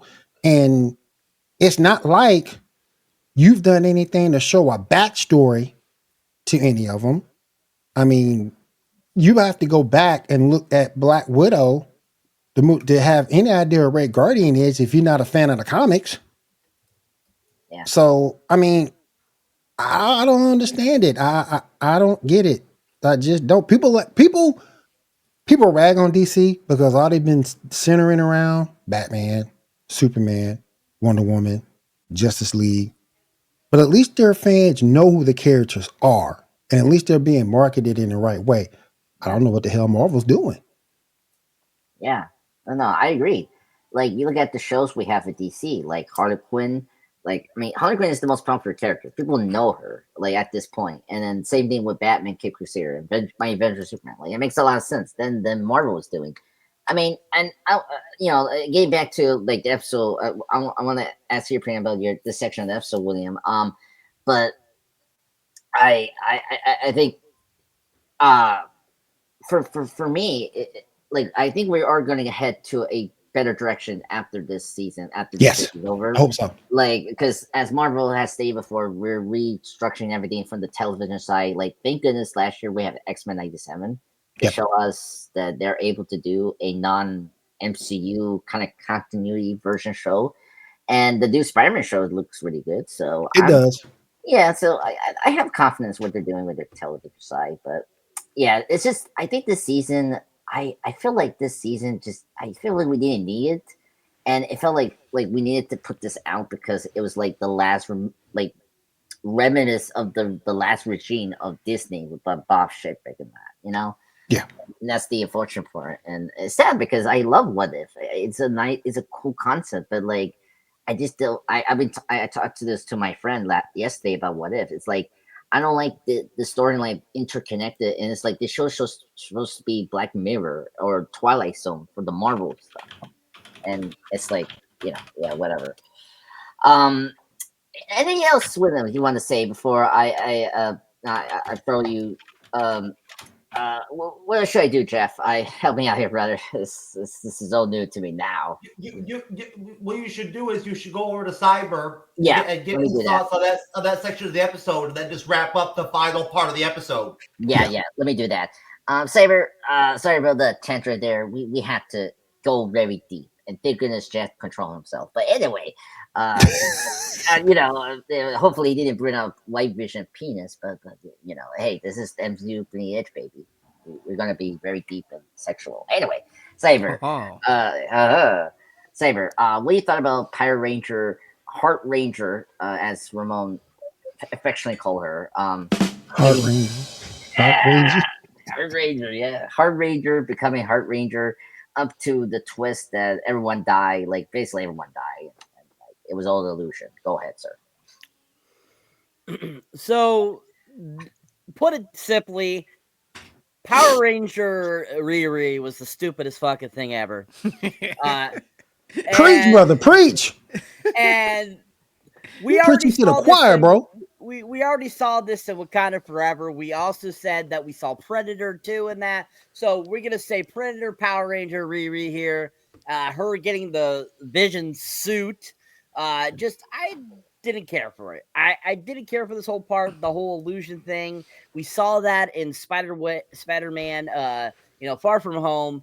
We saw that already with, Quentin Beck's character, and I just don't think it added anything by showing it this way. We already know he was very hungry for Fever because he wanted to get revenge on, Tony Stark. And so I don't think that this did anything for this episode. Right. And to put it simply, I just think it was a portion to get us to the next portion of the episode. Other than that, I didn't find anything really that great from this section. Thank you, Cyber. That was wonderful and beautiful. I love the beginning point of it. Yeah, garbage. Garbage. There's simply the Power Ranger Riri. That was awesome. That was awesome. Yeah, applause to Cyber, the cybernetic half shark, half cybernetic, half man, half shark. Yeah, I mean that half man shark penis. He told me. Those are Wakanda Forever jokes, baby. The Power Rangers and the Predator jokes, all that are all from Wakanda Forever. Oh my god! Oh, that makes a lot of sense now. Anyway, let's wrap up this episode. I can't believe this episode's taking too long. This is how I hate this episode now. I hate you. Episode What If, episode 5. Okay, I hate you. He can write a letter to Marvel. I hate this episode. Episode 5 was so good we did an hour and a half on it. That's true. I'm talking about this. Anyway, I need to move on. Anyway, so the Watcher sees this and he's telling that every story ends very tragically and blah blah blah, typical Watcher thing, right? But this is where it's so we brought up a very good point about here. The only good thing about this season so far is the Watcher. I love, as Cyber brought up before, Jeffrey Wright is the perfect casting of the Watcher. Yes. If you're a Fantastic Four fan, the reason I'm bringing this up is that we're definitely going to see him in Fantastic Four First Steps if you understood the Galactus storyline. Mm-hmm. Because that was the first time we see the Watcher. So I can predict that he's going to put up there, but we'll see. Seeing the Watcher, seeing this, seeing Wee Wee getting like her, her Power Ranger, cybernetic thing, Vision parts getting taken by Beck because Beck has the nanites and all that, right? And like, and like he wants to become, I guess, a Megazord or I don't know, like a Mega Monster, or whatever, from the Power Ranger source ability from Riri. And the Watcher sees this, he feels so sorry for Wee Wee, and it's like, oh my god, I cannot. Riri, fight, Riri, fight. I cannot let this young, beautiful black woman to die. This is unfair, and like we cannot have, okay. Yeah, I'm going there. I'm sorry. It's like beautiful. Okay. Yeah, beautiful. That's to be determined, but I mean, she has good like a round like. I'm just speaking for the viewer, not me. She look homely. Yeah, I mean, well, nothing beats my wife, Andrea Classic. So, oh dang, got you, people. Anyway, anyway, we're losing our minds here, folks, because of this goddamn episode. So like. the Watcher intervenes, like by encouraging Williams to fight back. So he kind of like did this like higher rate, like this Godzilla thing, like when Mothra is in the Godzilla movie, we get those like twin fairies. So the Watcher is that. Like he comes in and is like, wait, we need to stop this. You're more powerful than you imagine. We need to be Godzilla, basically. And so she somehow gets up, gets her power. She does like the Super Saiyan, like as like Ramon brought up Dragon Ball C, like take like doing like a mega, sensei kind of thing, taking off all of Beck's nanites from his body, killing him and destroying the Federation. So Beck gets get destroyed, and so Williams then projects the Ventures logo, like very Batman like she kind of like does the Ventures symbol, and it's like, oh my god, like I was like, oh my god, the Ventures symbol is gonna be crazy. Like a lot of the Ventures will come out, or no, it's just like the A. Like imagine people seeing the A and like they get confused, like what's the A means? Andreas, Andy, or Andrea, like some name or anticlimactic. Oh, yeah, like that. Oh, Thank you. Ramon, you're beautiful, man. You just nailed it. Into the sky to give hope to the survivors that this episode is going to end. And it's like, and people were happy they ended because everyone just like, destroyed the Mysterio statue and all that. So that's the end of that story. But however, elsewhere, 3 other Watchers, oh my god, yes, there's other Watchers, are displeased by the Watchers' continual interference of these multiverse, stories and whatnot. And that's cut. That's the end of the episode. So let me get William. You came into the show late. Let me put this on to you, sir. What do you thought about this like end section of the episode? Like the Watcher interviewing, helping Wee Wee to like kill Beck and seeing the other Watchers. Go ahead. Shit, the Watcher got bored too. Just like we did. He got bored too. I gotta do something. But That's no, why he interfered. I think it's an interesting dynamic from the fact that he felt he was compelled to help Riri. I thought it was kind of cool to see because he didn't want to see the same thing happen time after time after time. So I thought it was kind of cool that he did step in to help for the cause of good. So it was cool, and it sets us up for later in the season. So I thought it was good. I just don't understand why all these motherfuckers look alike. The Watchers. Wait, That's a good point. That's a good point, actually. Why they look alike? They all look alike. One might be taller than the other, but they all look alike. Some might say that's racist. I don't know about the racist part. But they all look like a clone of each other. I don't know if their race is built like that. I'm not sure. I have to do some research on that. But that's the only thing. But I thought it was cool that he did help Riri and in order to save the day. I thought that was interesting because it shows he does have a heart. And he does show that watching over and over again, it does weigh on his conscience. So it's good to see a cosmic being have a conscience. That's really cool. It's true. Yeah. That was deep. Yeah, that is deep. That's enough to say. Anything else, William? That's it, sir. That's it for me. Oh, that's good. Awesome. Thank you, sir. Yeah. To answer the Watchers, they are genetically like that in the comics. Okay. They kind of look like that. It's just like the Watcher is different because he acts more human, than some of them, and so like he does interfere a lot. So that's like the specialty about him. Ramon, let me get to your thoughts, sir. What you thought about the end part? Seeing the Watcher doing his like Sordon intervening of Power Ranger Riri and like helping her defeat poor Zordon. Yeah, poor Sordon. Like that's what the Watcher is. But I like Sordon, and he's a better Sordon. I gotta say. What do you thought about that? The whole like end part to the other Watchers, sir. I thought this was a just giant mockery of the Power Rangers. First off, second of all, the fight scene, it was interesting.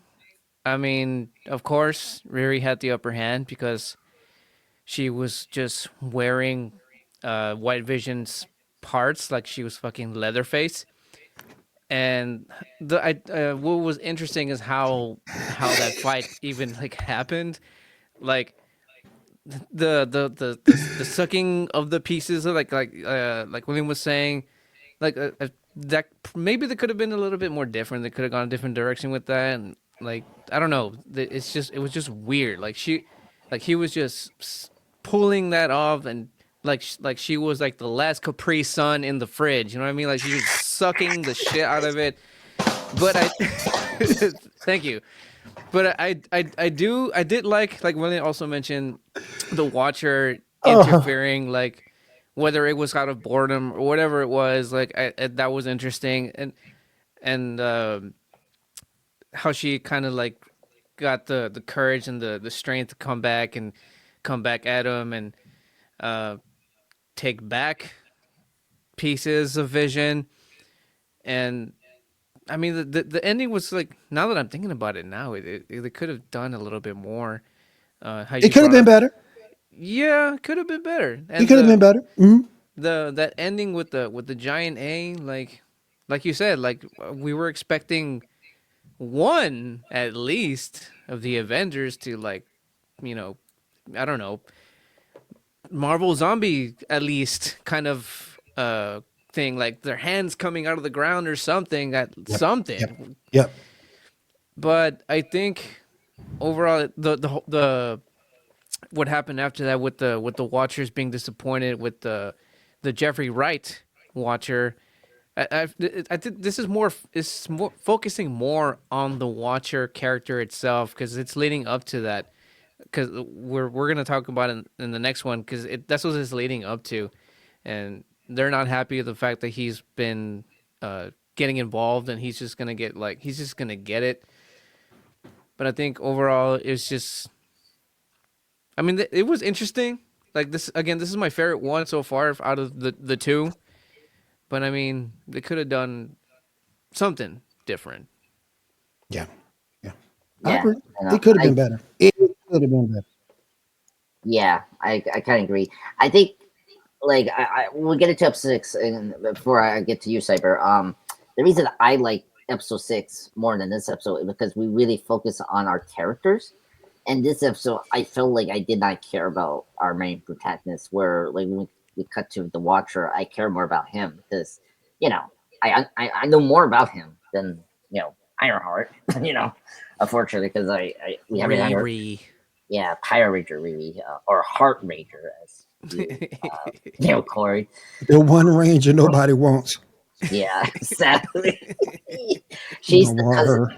Yeah, she's the cousin Elliot of the Pyro Rangers. Yes, everyone understand the reference. But she was supposed to be the Black Ranger. Oh my god! Oh my god! Okay, anyway, I gotta move on. I'm sorry, folks. We're very uncancelled people, but have we ever seen her break dance though? That's true. No. Yeah. Anyway, or like if she likes Michael Jackson, or you know, we don't know. Anyway, Saber, let's get into you, sir. What do you thought about the final episode of the act and all that? Tell me. Put it simply, the best part was the Watcher. Everything else I could have done without. Basically, that giant A, I think, should have stood for anus. Asshole. You know, simply for the fact that maybe they raise all their anuses. I don't know. But anyways, I'm giving the world hope. Yeah, I'm giving the world hope. See my anus. An A for effort. Yep. But anyways, yeah, pretty much the end of this episode, I was happy it ended. It just was not that great of an episode. But I did enjoy the whole Watcher thing with the other 3 Watchers being angered by him stepping in. That was fun. Can't wait to get into the next episode. All right, Jeff, any thoughts on the last episode of this? I don't get it. No, it was fucking bad. I mean, I mean, seriously. Damn, Jeff, come on, man. The whole deal with Riri and fucking and Glenn Beck or whatever the fuck, Quentin Beck, going from vision to vision against each other or whatever. They totally lost me with that shit completely. And who even gives a fuck anyway? Their whole fucking world is destroyed and shit. You know what I'm saying? Like, look where they live. Like, you know what I'm saying? They live in like the fractured earth and all this shit or whatever. You know what I mean? Yeah. Like, yeah. Like who gives a fuck? Like, the shit's gonna be depressing anyway. Living there. You know what I My mean? thing is, why are we overhyping Mysterio as a villain? How many times have we seen him lose to Spider-Man? Well, whatever. It was an interesting. It was interesting. Just saying. It was an interesting choice of a villain. I'm fine with Mysterio. I'm just saying that putting that A up there in the sky was fucking pathetic. Like, what are you fucking kidding me? Like, the Avengers would take a shit on this episode of What If. Like, seriously. So that's all I got to say. I'm ready for let's do episode 6. It's almost 2 hours in, so let's do it. Yeah. We're gonna rate episode 5 after we do episode 6, folks. Here's my rating for episode 5 right now, bitch. F. I'll give it a 5. Okay, Cyber. You're being nice. Really. You're being nice, Jeff. You're being uncannily nice. I give it a 2. I'll give it a 1. Okay, I give it a 3. 3? Okay. Yeah, 3. I'll give it a 4. I mean, that's okay. Whatever. I mean, it did get made, so yeah, I guess it deserves a 4. You would have gave it a 9. If everybody else would have been like 8 or 9, you would have been like, I'll give it a 9. I think just talking with you guys about it makes me more angry about this episode. And the only reason I didn't went down is because that's why we do this. That's why we go to the next episode. Let's stop talking about it. Jesus fucking Christ! Oh my God! Jesus fucking Christ! Thank you, Cyber. Oh my God! You know what? Fuck you guys. What I mean, not you, William, Roman. You're beautiful people. I meant Cyber. How I don't go that way, bro. I don't go that way. This is the longest moderated episode, What If episode review ever. Right here. Hopefully, we're having fun, man. Exactly. We're having fun. Exactly, we're having fun. Anyway, let's get into episode 6. I agree with Jeff here. So we're going into episode 6. What If 1872? A really great episode. I really like it. I thought it was better than episode 5. Whatever. Here we really focus on our characters. It's somewhat like a spiritual sequel to the last season. Episode was it 1602? Yeah, What If 1602? And so we got another episode that's kind of similar to that. So here the Watcher give us a prompt preview of what is this premise about. So we're in the 1860s. We see one of these other characters from the Shang-Chi universe, Shai-Li, the sister of Shang-Chi, fled to America for a better life, escaping from the Ten Rings, from her father, Wang Wu, right? For a better life, only to fall to the victim to the Hood's plan. So this is where I had to explain who's the Hood. The Hood is like this character from the Marvel universe, magical person, supposed to appear in the Ironheart show, which we didn't see. So that's he's gonna be the villain of the Ironheart show. Yeah, the main villain, right? And that's cool. That's cool. And it's going to be connected to Mephisto in the show as well. So we'll see. So the Who's plan is to enslave the immigrants in order to consolidate his power. And we kind of cut from there. So we don't know what happened to Silene. Apparently, we know that she fought the Hood, but then after that, we don't know what happened to her. So we cut into a couple of years into like another decade. That's in 1872, as this episode's been kind of titled. We see Shang-Chi searching for his sister alongside Kate Bishop, who's voiced in here. This episode, thank goodness, this episode we have all the actors that voice these characters. Thank goodness. Of course, Shang-Chi is voiced by Samuel Liu, And of course, Kate Bishop is voiced by Haley Steinfeld, my other wife that I love. But don't tell Angela Bassett that. Anyway, No. Busted. shut up, Cyber. Shut up. Busted. Yeah, busted. I don't care. I got 3 wives that I didn't tell you guys. Oh, twist and a twist. Anyway, That's a yes, what if episode within itself. exactly. What if Andreas has 3 wives and it's a secret? Anyway, Are you Mormon? maybe. He lives in Utah. Oh god, maybe. But it is. Did you say honest, maybe? maybe. I have to be honest with you guys. Yes, maybe. So anyway, so both of these characters once Just the revenge bottom on half. yeah, yeah. Yup. Oh my god. Anyway, so both of these people wants revenge on the Hood for killing her family. They find a what is this? A demented township, like an abandoned township. Get it? Fortunately, got raided, and be a boy named One Fan. So this was cool. Another character that held the Iron Fist mental. Another popular character from like the martial arts kind of mystical force area. Of course, the Iron Fist character they had like a show. Fortunately, that's the Netflix one that is awful, but whatever. Trash. Yeah, trash.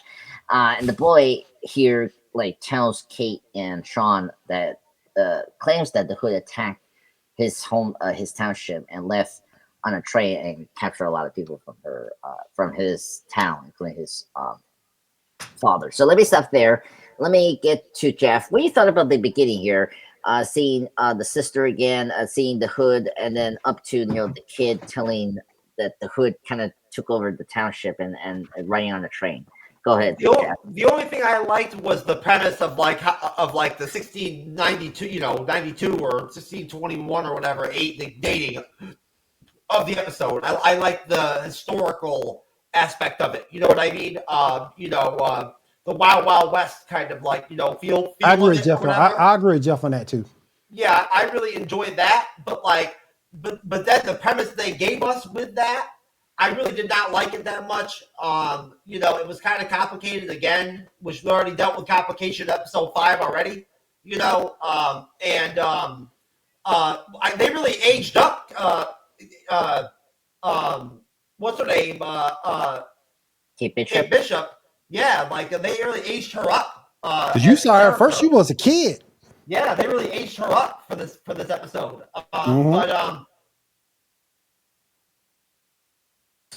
I think you muted, Jeff. Yeah. Sorry, folks. Technical difficulties with Jeff. No, I'm good. No, no soundo. I couldn't tell that was Shang-Chi. That was kind of hard to recognize. It took me a while to figure that out. Once I figured out, I read your lips. I was good. Yeah. Anything else, Jeff? I'm sorry. Robo just caught me with that joke. I'm sorry. Anyway, you're good, sir. Liam, what you thought about the beginning? Seeing the prelude story from the Watcher. Like I say, I agree, Jeff. I do like the time premise in which it was set in. I do like that because you don't see it at a whole lot in modern day. But other than that, it was just a complicated mess. But the time frame was great. I love seeing it. Kind of remind me of going back to look at some younger generation comics that's set in that time zone.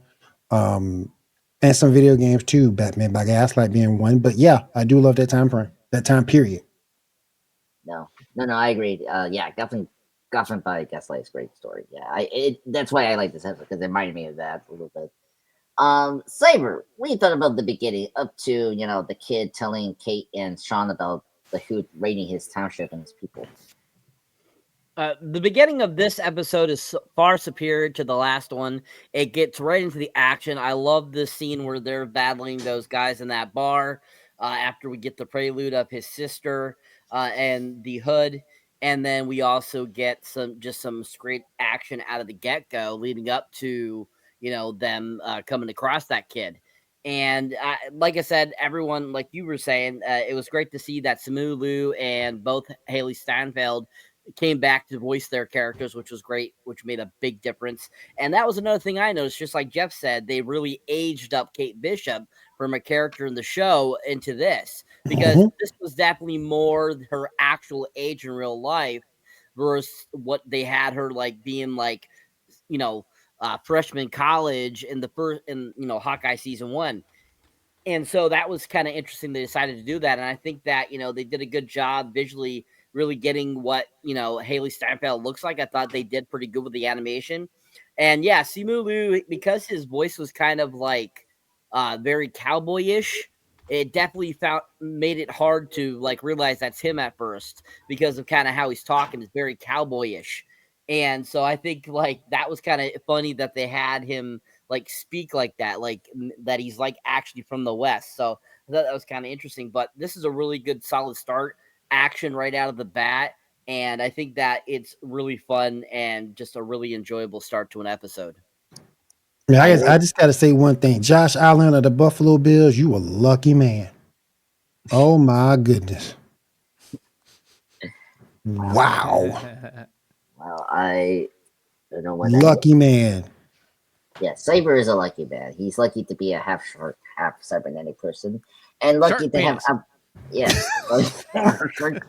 Okay. Yeah, so he gets to be with Haley every day.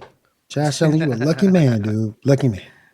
I know what you're talking about. Football player for the Buffalo Bills. Damn it. My beloved is taken again. Yeah, she's taken. Damn it. Oh well, I got other ladies I like, but anyway. He got other ladies. He has 3 wives, man. Remember? Yeah, I got 3 wives. I think he's got a harem. Very funny, Cyber. All right, Ramon, what do you thought about the beginning up to the kid telling Sean and Kay about his township getting raided? I have to agree with the time premise. Also, it's very interesting. I also find it interesting that a Asian character is also throwing a cowboyish accent in there, like a Texas accent. I heard it. Some might have pretended not to hear it, but I heard it, so that was kind of funny. Also, how they summoned Shang-Chi and Kate Bishop, like with the 10 rings of the bell, like yes, like 10 rings were awesome. Yeah, it was cool, but it was also kind of funny. It's like, so what is this, some ancient Chinese thing where it's like you ring 10 times the bell? Ancient Chinese secret. Yeah, like I thought that was kind of funny and interesting at the same time. And the bar fight, like Cyberneticshark also mentioned, very very cool. Very it's a westerny kind of vibe that they were going with. Again, with the premise, the time and the cowboy and whatnot, so that it fit perfectly with that. And when they finally go into that town or whatever, and they find that kid, and he tells them that they took his dad in the ghost train. I thought that the name itself sounded pretty cool. And I'm not too familiar with the whole hood thing. Me neither. But the name itself is not only sounds creepy, but very gangster at the same time. So that's pretty cool. And again, it fits the whole thing in the time framing and the cowboy thing. It just, everything about this format was just like Western to the T, I think. Well, yeah, and just thank you, Ramon, for your thoughts. I really like it, and I agree. I feel like the premise, everything felt fit right compared to last episode. Like the hood sounded way more like a Western thing. Like if we haven't seen the Ironheart show at all, like I understood what was going on with the hood. Like it was very mysterious. Like you didn't really have to explain that. Like it didn't like it made sense in this episode compared to like last episode. I felt like this made a lot of sense. Yeah. So the more that we talk about it, the more that I'm not liking episode 5, and I had liked 5, but now I don't anymore. Yeah. Thanks a lot, guys. We turned it off for you. Ramon, we want to be honest with you, and yeah, so suck. So no offense. Okay. When you came in, your thoughts were stupid. No, No, no. not stupid. It's very. I mean, it's harsh reality. Yeah. Anyway, anyway, anyway, so we get back to our heroes and three of our heroes. So Shang-Chi, Bishop, and the kid find and boarded the ghost train, as Ramon brought up, the train called the ghost train, and where they discover the missing immigrants and have been brainwashed by the Hood's enforcer, Sonny Birch. I was surprised to see Sonny Birch here, he was kind of like a secondary villain from Ant-Man the Wasp, voice played by Walton Goggins. Great actor. If anyone haven't seen Justify or the new 2024 show Fallout, the game show from the game adaptation of Fallout from Amazon Prime, he's fantastic in that show. Fantastic actor. Very happy to hear him again and play this character again. Long time.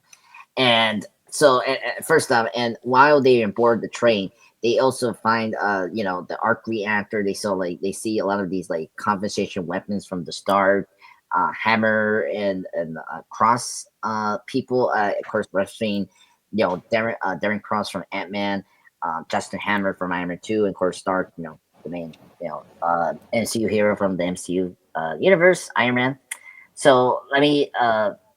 So they meet, Sonny Birch here, and and they kind of, see him talking about how the Hood is waiting for Shang-Chi to meet up, to like want to talk to him, and while they're captured, Sonny Birch tell his two men to go after for the boy, and while the boy is running up to the train, the Watcher sees this, and the Watcher helps the kid to survive and got the two men off the train.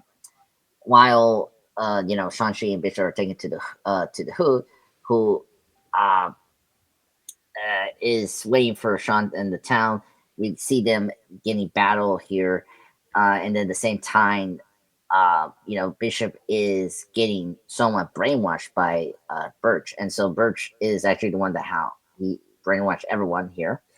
And then during this battle, we get the reveal of the Hood is actually a corrupt Ling, the sister. So let me stop here, and we get to reveal the reason that we missed that part is because she killed the original Hood and stole his powers, and she's continuing somewhat the plan of trying to, and her good intention. She's like a tragic hero. She's trying to save the immigrants from the American destruction, but like she's doing the same thing as the original Hood is doing. It's like enslaving these people.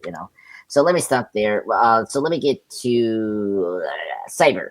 We thought about our heroes jumping into the train, finding the finding weapons, the immigrants, up to the twist of Ling being the Hood. So great sequence. Them jumping the train was fun. When they go over the ravine after seeing that they had Stark, Hammer, and other weapons on board, and they end up flying over that ravine, and totally made me think of Back to the Future Part 3. That was my first thing, especially how they're standing there, little kid in front, Kate Bishop in the middle, and then Shang-Chi on the end. It was kind of like Doc, Mary, and Michael J. Fox, and so it totally made me think of that when that happened. But then ended up having the twist there of Walton Goggins' character popping up, which was awesome. I absolutely love Walton Goggins. He is so freaking funny, so hilarious, and that great accent of his is always fun to listen to. There's just something great about it. Just something great about it. Absolutely love it. Just one of those things. I might be a baby here, but you know what? It's fantastic. And Walton Goggins is one of those people that he can play all kinds of different characters, and he's just is always good at those characters. And even this small part in Ant-Man the Wasp was fantastic. And so having him pop back up was great. Him actually voicing his character was great. So I was really happy about that. But finding out that he's the one hypnotizing everyone, that was kind of interesting, because I'm like, he didn't have any powers in Ant-Man the Wasp. So once again, that great what if, specialty. And then finding out that, this whole time that the person they're going after or trying to find is actually playing the Hood, Shang-Chi's sister, and you're like, what the hell? Because I was actually saying a little earlier, I was like going, I wonder if it's going to be Wang Wu. I wonder if it's actually going to be, Wang Wu that's actually the Hood. And I was like, and then when it popped up and it was her, and I was like, what the hell? Oh, gosh, what a twist here. Oh, it was going to be either one I had a feeling about because we hadn't seen the sister in years and stuff like that. So I was kind of like, well, I kind of already figured it out, so this is fun. But overall, I think it's a great sequence, really fun, lots of great action, and just kind of way more entertaining than the previous episode. Nope, I agree. Jeff, your opinion on this section of heroes aboarding the train and the twisted turns of Sonny Birch and the Hood, sir? Yeah, bringing Sonny Birch back was great. Obviously, Walter Goggins is really great. He's always solid in everything that he does. You know what I'm saying? So that was a great callback from Ant-Man 2, to bring him back. Besides that, I don't really have much else to say, to be completely honest with you. I mean, I dig Shang-Chi. The Hood is an interesting villain. I don't know that much about him really, but he's an interesting villain. I dig obviously what's her name? The new Hawkeye, right? Kate Bishop, Kate Bishop, right? yeah. Yeah, I dig Kate Bishop. So Hot Bishop.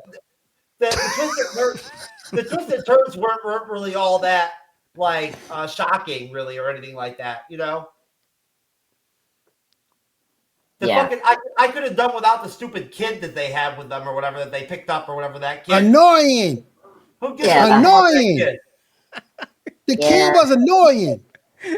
Yeah, I thought the kid was gonna have the Iron Fist powers because if you're gonna have an Iron Fist descendant, then he ended up adding nothing to the team. I think a lot of us were kind of also expecting that, especially because they mentioned the rings a few times when they mentioned the kid. I'm like, oh, okay, we're gonna see that happen. The kid gonna do something. The kid gonna do something, and the kid does nothing. He didn't do shit. He was just a really bad secondary character. You want them Digimon kids. Oh my god, Digimon. Or like a great grandkid of Bruce Lee or something. Yeah, Oh something. Give me a backstory or something with the kid. Yeah. I thought the kid was gonna be the author of the original fortune teller or something. Right. Yeah. But anyway, for Chinese food in America. But anyway, Ramon. Rah rah rah rah rah rah rah. Oh my god, Ramon, tell me about your thoughts on our heroes on the train, and then the twisted turns of Sonny Birch and the Hood being the sister. Go ahead. I liked the horse ride to the train. That again, it's sticking to the whole Western thing, and cowboys on horses chasing trains, kind of a classic thing in the Western movies. So that was a good thing. And the part where they actually get into the train and see all the tech, I thought that was interesting, because in the beginning it was just, Western movies is just dirt, boots, spurs, shootings, bar fights, and then it gets into the train, and then it's like all this futuristic fucking thing, and it's like, okay, there's the what if, the what if. Yep. And then the more they get into the train, the deeper they get into the train, we see all these refugees in some sort of trance. That was pretty cool. That was also very creepy. I like that. The little kid finds his dad, and then they get caught by what's his face? What was the character's name again? Sonny? Sonny, was it?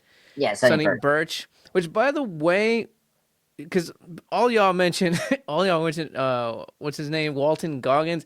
And when I think Walton Goggins, I think of Peter Weller, aka the young RoboCop. Yeah. Oh yeah.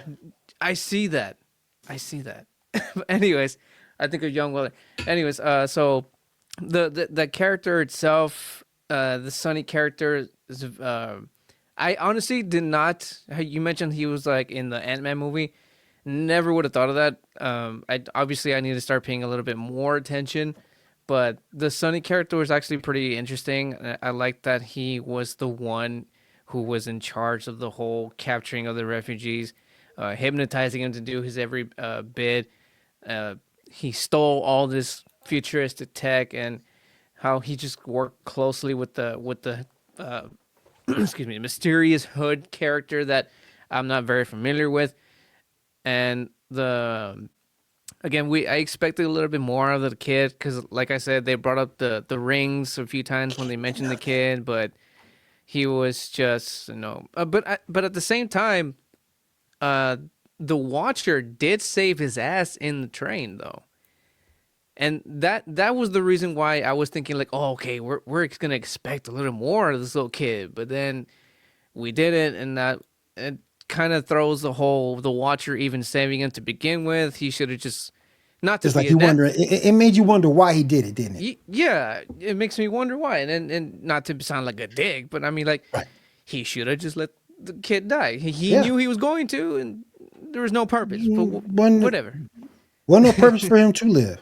Yeah, he like how William mentioned, like he couldn't bear it anymore watching this thing play over and over again. That he's just like, fuck it, why not, right? Right. Whether out of boredom, like again William mentioned, because what if it's just driving us all fucking nuts, but whatever. And the ending was also the twist to that. Kind of sort of saw it coming. At the same time, I didn't, because in the beginning they did mention that the sister was captured, quite possibly killed off. But then turns out that she is actually the Hood herself. The fight scene was very cool. You got to see all of Shang-Chi's moves like we did in the movie. And what's it called? When it came down to what was her? I can't pronounce her name. Xiling. Killing Shang-Chi, and we all know she was gonna do it because she was obviously drunk with power, or drunk with the Hood's power, that she was gonna fucking do it. And the fact that Kate or Hot Bishop finished her off. We're not there yet. We're not there yet, Robo. We're not. Okay, my bad. I was, no worries, sir. Yeah, but yeah, I know what you were saying. Yeah. Hashtag Hot Bishop. Yeah, Hot Bishop. Yeah. My former wife, now divorced. Oh, Damn, I divorced already. Damn. Yeah. In the future, it's celebrity like weddings. Hell yeah. Yeah. 1, 2, 3. My marriage to her lasted like at least 990 hours compared to Kardashian and that other football player. Whatever. Hey, my math sucks, but that's no alimony and no child support. You can't beat that, bro. That's true. That's true. You can't beat that, bro.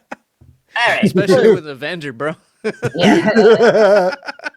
Anyway, oh my god, you guys are funny. Oh god, I love this. Anyway, William, tell me about your thoughts on the heroes on boarding the train, and finding the Hood's enforcer Sonny Birch, and then like the Watcher helping the kid, and then the end point is Shang-Chi finding out that his sister is the Hood. Go ahead. The only part I really thought that was cool was seeing the tech. Yeah. Seeing the tech in that particular time frame, I thought that was really cool. The way they boarded the train was cool too, but just to see that tech there for that little bit in that time frame when you saw nothing but, like Raymond said, dust and dirt and horses, to see that amount of tech, that level of tech in that scene, that was awesome. That was awesome. That was awesome for me. And to see toward the end, well, I'm not gonna say because we ain't gotten there yet, so I'm not gonna say. I'm gonna wait. I'm done. Okay. Thank you, William. Anyway, let's get into the end of this episode, so we can wrap it up. Blah blah blah blah blah. Okay. Birch confesses his so during this time of the fighting, we kind of gonna go into everything with Birch in the hood and Sean and Bishop here, we get this confirmation that Birch confesses that he did kill Bishop's parents, and he during this time he's like attempting to brainwash her, just like the immigrants, until the kid, Iron Fist kid, rings the bell. Great, really cool payoff for like the term ring bell that we heard at the beginning here. It frees the prisoners and allowing Bishop. The Chinese chiclet. Yes, yes, that, and so allowing Bishop to knock Birch out completely and get away from the brainwash, and at the same time Shang-Chi refuses to join or fight Shang-Li. And because Shang-Li is doing the evil monologue, my brother, join me, please. I can offer you this great, delicious Chinese food. And join the dark side. Join the dark side. And join our delicious dinner of egg rolls in join the dark side of the ancient Chinese secrets. Ancient Chinese secret now. Yeah. We have all the fortune cookies. Yes, we have all the fortune cookies that tell us everything about America in these horrible ways. Anyway. Unlimited wontons. Yes. So anyway, but unfortunately, before Silent gave us the truth about the fortune tellers and she gave it before she offers the great deal of food, she unfortunately gets killed. So no egg rolls, no noodles, no sopa noodles. Damn. Yeah, no sopa noodles. Damn. No sweet sour chicken. What else? Egg fouillon, all that. So we're not gonna get that in this episode. So she dies, and later the pair observes. So everything is defeated. We see the actual hood flees during the snow. We don't see it again. So later on, we see the pair, our heroes, Kate and Sean Lee, observes the kid with ruining his father and the immigrants, and rides up into the sunset. Then we come back to the Watcher. The Watcher is punished by the other Watchers from last episode for his interference and causing shards of the subterranean to spill into the multiverse, and then cut. So that's the end of the episode. So let me start with Ramon. What do you thought about the end of this episode? Do you like it, dislike it? Where's your thoughts on the last episode, these last moments? To leave off where I stopped, because we haven't gone there yet. Yeah. The end of the fight was touching. It was very touching. The whole brother sisterly thing. How Shang-Chi just kind of put his advances down and literally on his knees, just telling him that wasn't her, doesn't believe her, she was his hero, blah blah blahs and that.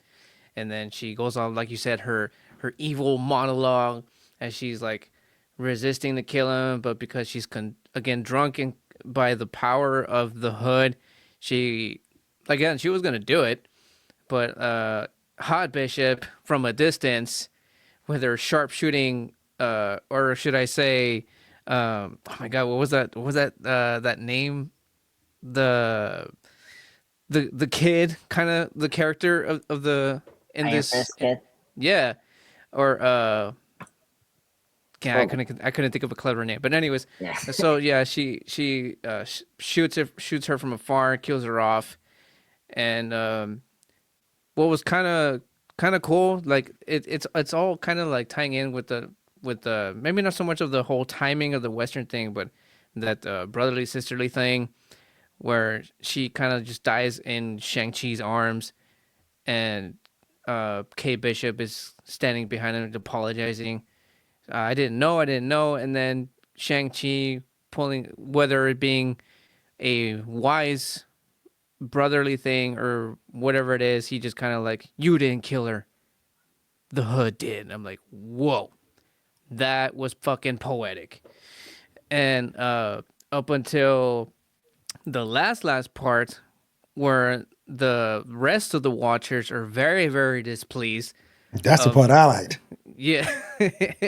With Jeffrey White's the Watcher, and they like they put the hammer, they lay the hammer down, and they just like do the, how you mentioned that they put him up against the, what was it, the time A time was it observatory? that, Observatory. Yeah.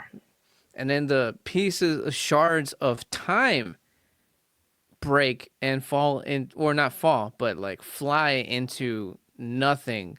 So I'm really hoping that is Marvel's way of saying, we're sorry, we're gonna, those pieces of shards are our way of kind of like fixing it up, because again, the 5th episode was my favorite, and after having this entire discussion with you guys, I'm thinking to myself, okay, maybe it wasn't that great.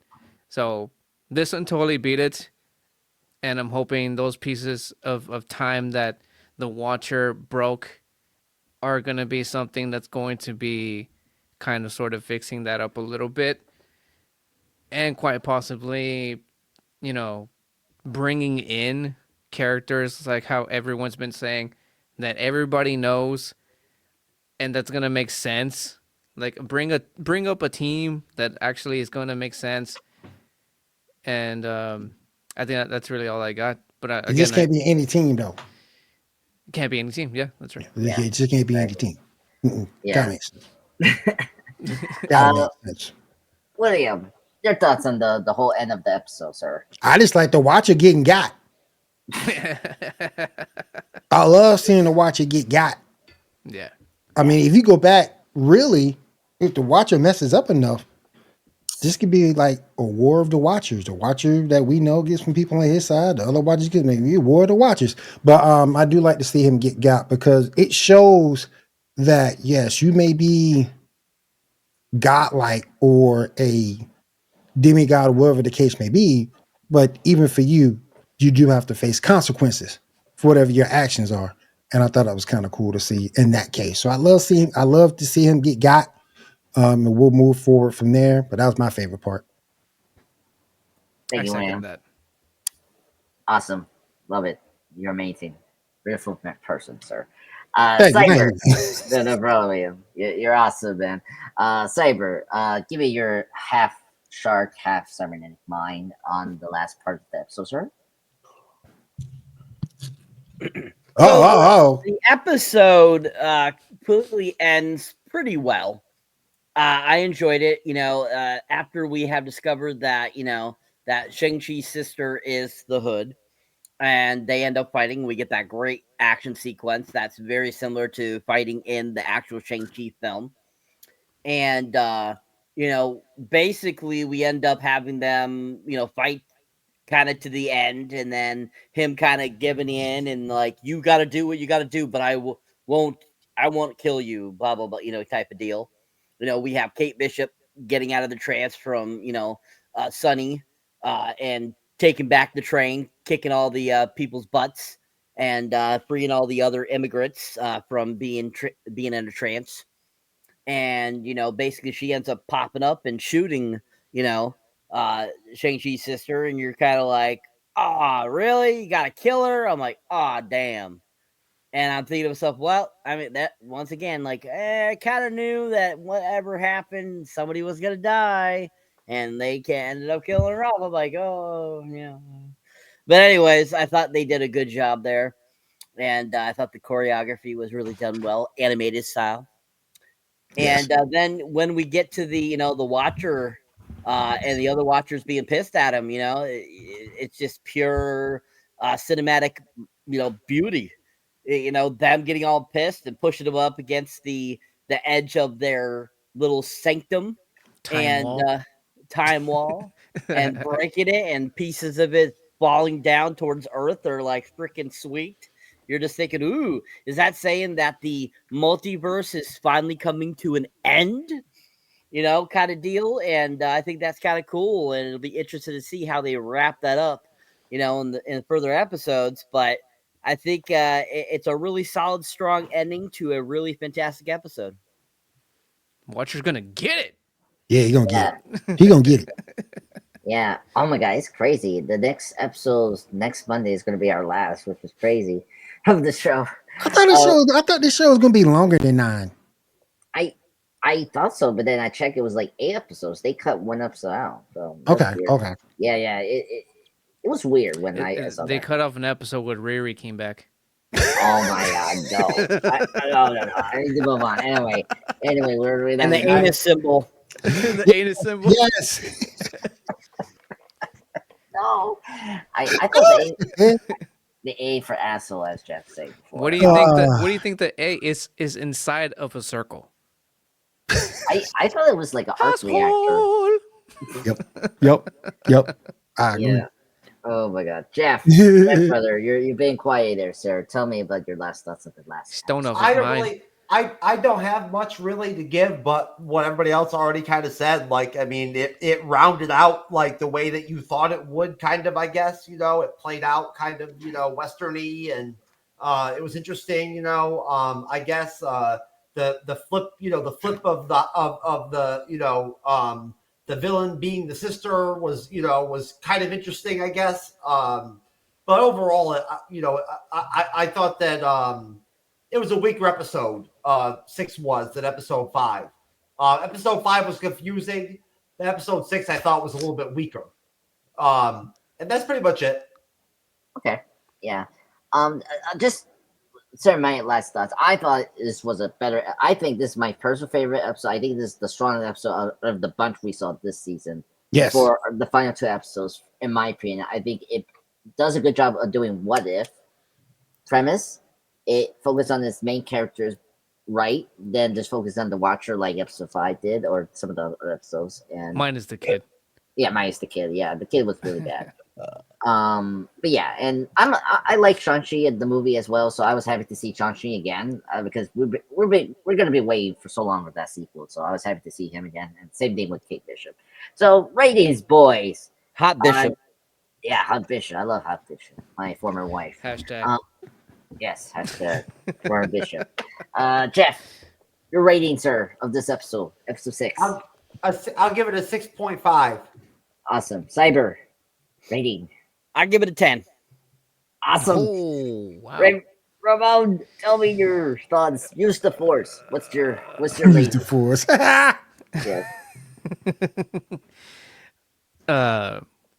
Use the 21.1 gigawatts. No one. I'm probably gonna have to give this one. I'm gonna give it a 9. Doing a 9. Awesome. Yeah. Bravo, sir. William, your use the Force / Spock powers. Tell me what your I believe in the heart of the cards, damn it. I'll give it an 8.2. Okay. It's reasonable. I like it. Okay.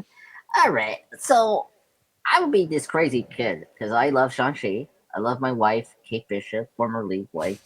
I'll give this a 10.5 out of 10. I don't know if that doesn't make sense. You get a 10.5 for what? Just be my favorite episode of all time. I'm Mark. 10.5? Yes. Because Kate, You can't go above 10. Sorry. You just can't. you can't go above 10. Not even for Kate. As bad as she is, you can't even do that. Okay. Well, you know what? I can do whatever I want at this point. No, you can't. I'm monitoring this show tonight, folks. He pulling rank. Yes, I'm monitoring this fucking show. No, I was great whatever I'm great in this show. She right didn't come at him with the child support. That's Is true. why. That's true. No That child gives- support, that no gives her a alimony. You bonus. good, dog. Wait. My kid is a robot, actually, so I don't have to pay child How the support. fuck did that even come about? You ain't lying for real. Anyway, The Jen, hell? anyway, We used a metal condom, okay? yes, we did. That's doing that later. It's half human, half Andreas, half baby, half robot. Okay, but I'll lose it by now. Anyway, That doesn't even make sense. yes, I know. If we get to the backstory later, you're gonna have to make that make sense sometime. Yeah, I'll send you Okay. guys the video. Jeff, please plug us out. Thank you everyone for Okay. joining us tonight. Sorry it went so long, but hey, we You got good, bro? I had fun. Yeah, it was fun time, guys. Thank you so much, Okay. Raymond. And William, it was great to see you guys. You guys were amazing. Jeff, go ahead. Take it. Raven, Booze and Chill. Yeah, that's me right there. This is the part where I plug in? Yeah. Yes, sir. This is all you, brother. Unless you want me to do it for you. So I review alcoholic beverages from beers, all kinds of styles, cocktails of all kinds, spirits Watch your show, bro. of all kinds as well. I also break down music videos, movie trailers, full movie watches. That's kind of the sort of new thing that I've done. Just old stuff, stuff that you're actually able to actually watch on YouTube without getting the copyright bullshit. Without getting flagged. And it's fun times. I kind of do what you guys do here, except with a drink in hand and just having fun conversations and just bullshitting around. It's my virtual bar, as I've been calling it now. Oh my God, you did a Tubi Christmas horror movies? Tubi has some horrible fucking movies. They do. Hey, Yes, they but are. not all of them. I watched a few. Some of them are all right, actually. Yeah. Some of them are okay. Yeah, I do agree with Ramon.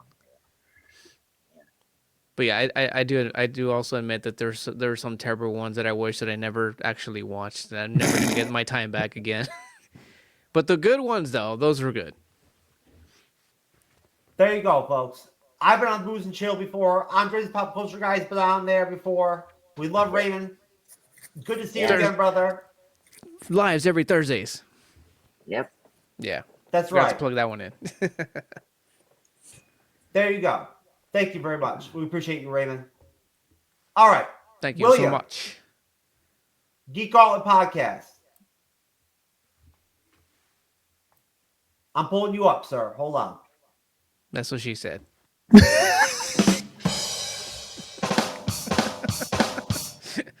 There you go. All right. That is me right there. The Geek Gauntlet Podcast. Got a host, got a cast of thousands talking about anime, talking about comics, talking about gaming, talking about a whole plethora of everything that goes on in the world of geek. You can catch us every Saturday night at 10 p.m. Eastern on Twitch, on Twitch, on YouTube, Feast of Fandom's YouTube page. Also on Elite Sports and Entertainment Network. You can catch us over there as well every Saturday night at 10 p.m. Please come on in and join us. Thank you, William. Good times. Good to see you again, brother.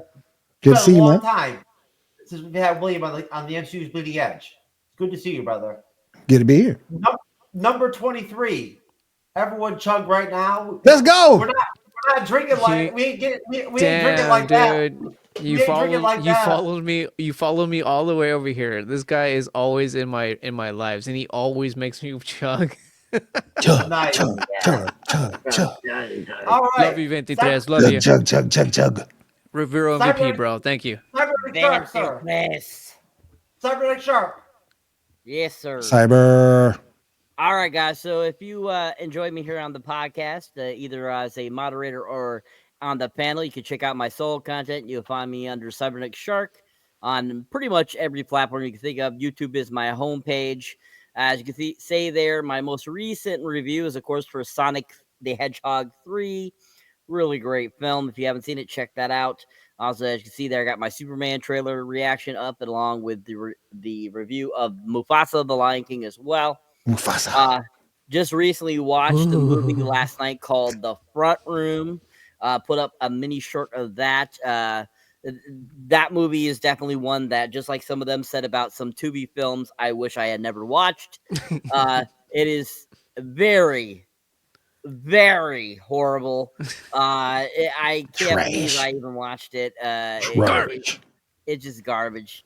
It's actually directed by Robert Eggers, who did The Witch, just recently did Nosferatu. It's done by his brothers. His brothers are also filmmakers. And yeah, and I don't know what their source material was, but they did not play it out very well. So trash. It's pretty much crap.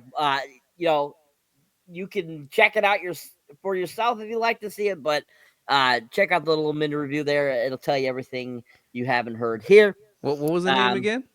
The Front Room. The Front Room. Okay. Noted. Not watching. Yeah. Pretty much. Definitely watch The Mousetrap instead. A lot better horror film. But anyways, yeah, be having more stuff up for you guys soon. More trailer reactions, more reviews, stuff like that. And keep on trucking, keep on watching, keep on subscribing. And definitely check out my Patreon page if you haven't checked it out. Give it a whirl. And then as well, just keep on trucking and watching us here on the MCU's Bleeding Edge. We appreciate you all. I feel like I have to write down all my plugins. I missed a lot of shit. At the massage parlor, they have a front room. That's where you pay. That's where you pay for your massage before you go in the back room. Then you go in the back room. Isn't that? Well, yeah, I guess. Good point, Jeff. Good point. At the massage parlor, baby. Andre, stop talking about it.